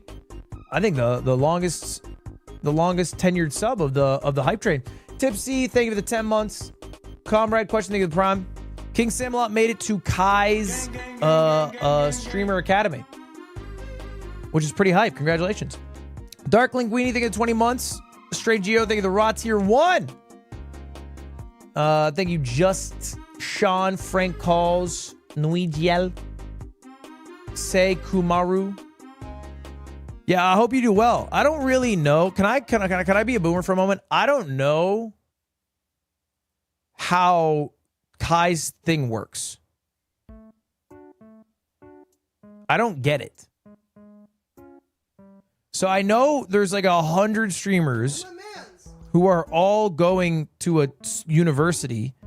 It's streamed? Are the classes streamed? Like, how does it work? Is it streaming all day? Who's streaming? Is everybody streaming? Is one person streaming? Is nobody streaming? Everyone streams. Okay, so I'm not crazy because King Samalot is going in my chat and then just said, I think everyone streams. Brother, you're in it. What do you mean I think? You're in it. You don't know? I mean, this is like getting to the league and then being like, yeah, I think we play basketball. I think. I don't know. I'm here for the bukkake. I think it comes up. You should know. Everyone streams? Brother, you're a viewer of a guy who got in. You don't fucking know. No disrespect. And thank you for watching King Samalot. But the guy whose stream you came from doesn't know. You got no fucking clue. You just don't know. And I'm willing to wager, and I'm not trying to be hurtful. I think if you had to guess which direction was left, you would do this to figure out which of your hands is spilling out an L. That's what I would guess. Thank you, Becca May, for the 33 months. All right, Dillarius with the 3 gifted. Thank you for the gifted, Dilla. Appreciate that, mac and cheese. Kana with 38 months on YouTube. Okay, that's an OG. 38 months is actually an OG. My gay ass with the palms facing me. President, you don't do this.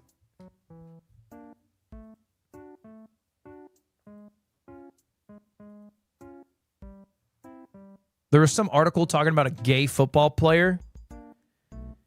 And in it, he talked about when he realized it would be okay for him to come out as gay because he hadn't come out to his teammates. He said, let's stop using the gay-ass long snaps. And then somebody else on the team said, you can't call it the gay-ass long snaps. He was basically dropping subtle homophobia, trying to get called out on it to see if it was chill to be gay. Kind of a smart strat. Gang, gang, gang, gang, gang, gang, gang. I think that's kind of a good strat.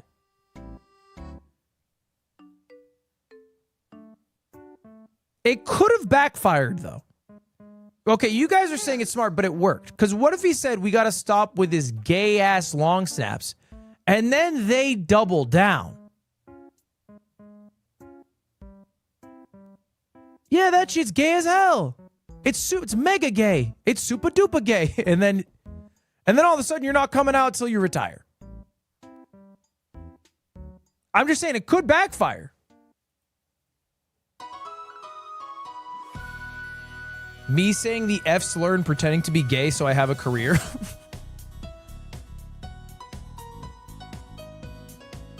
We've never seen Prezzo be gay. Okay, why is this on my fucking For You page? Stop blaming everyone for your problems. Pick one person you really hate and blame them for everything. Ludwig Ogren.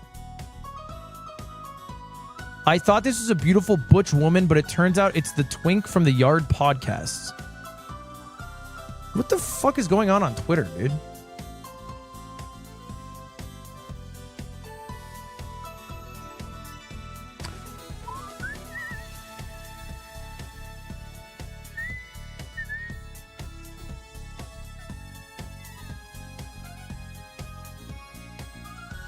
All right, chat. Guys, I think I'm out. I think this is it for me, bro. I will be live again tomorrow. I'm out, though. No gaming? Nah, no gaming today. We've done a lot of gaming this week. I feel chill doing no gaming. I will be live tomorrow, chat. We are watching Shopify Rebellion versus Team Liquid. League Week TWP couples that feed together, stay together. Amen. Also, Tristana is pretty baller or Samira. I've heard Tristana's fire, but she gets banned a lot. All right, let's see. Who are we raiding Monkey today? Ball Race versus Big Gliz.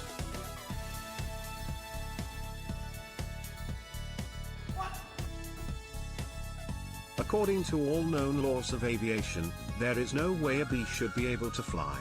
Its wings are too small to get its fat little body off the ground. The bee, of course, flies anyway because bees don't care what humans think is impossible. Okay, let's raid. Shit, who do we raid? You know what? I'm gonna raid Mango. He is currently streaming Full House, a Super Smash Bros. Melee event. It only has about like 30 minutes left in the tournament. Or an hour-ish, I think, tonight.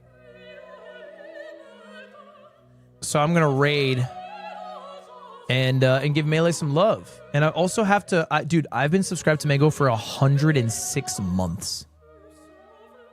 What is the math? We are closing in on 9 years. Jesus. Thank you all for watching today. I appreciate it very much. I'll be live again on this channel tomorrow. Those changes to my channel are coming soon. Look out for them. Appreciate you all very much.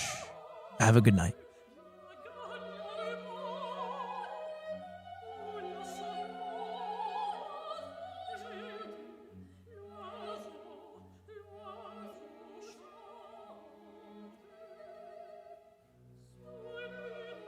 What a weird song to end on. I feel like I'm a classical radio station.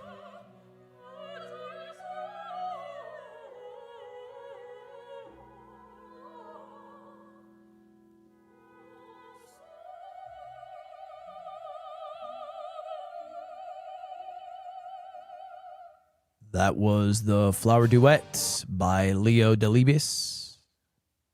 1700 song. Leo went on to ultimately die from dysentery.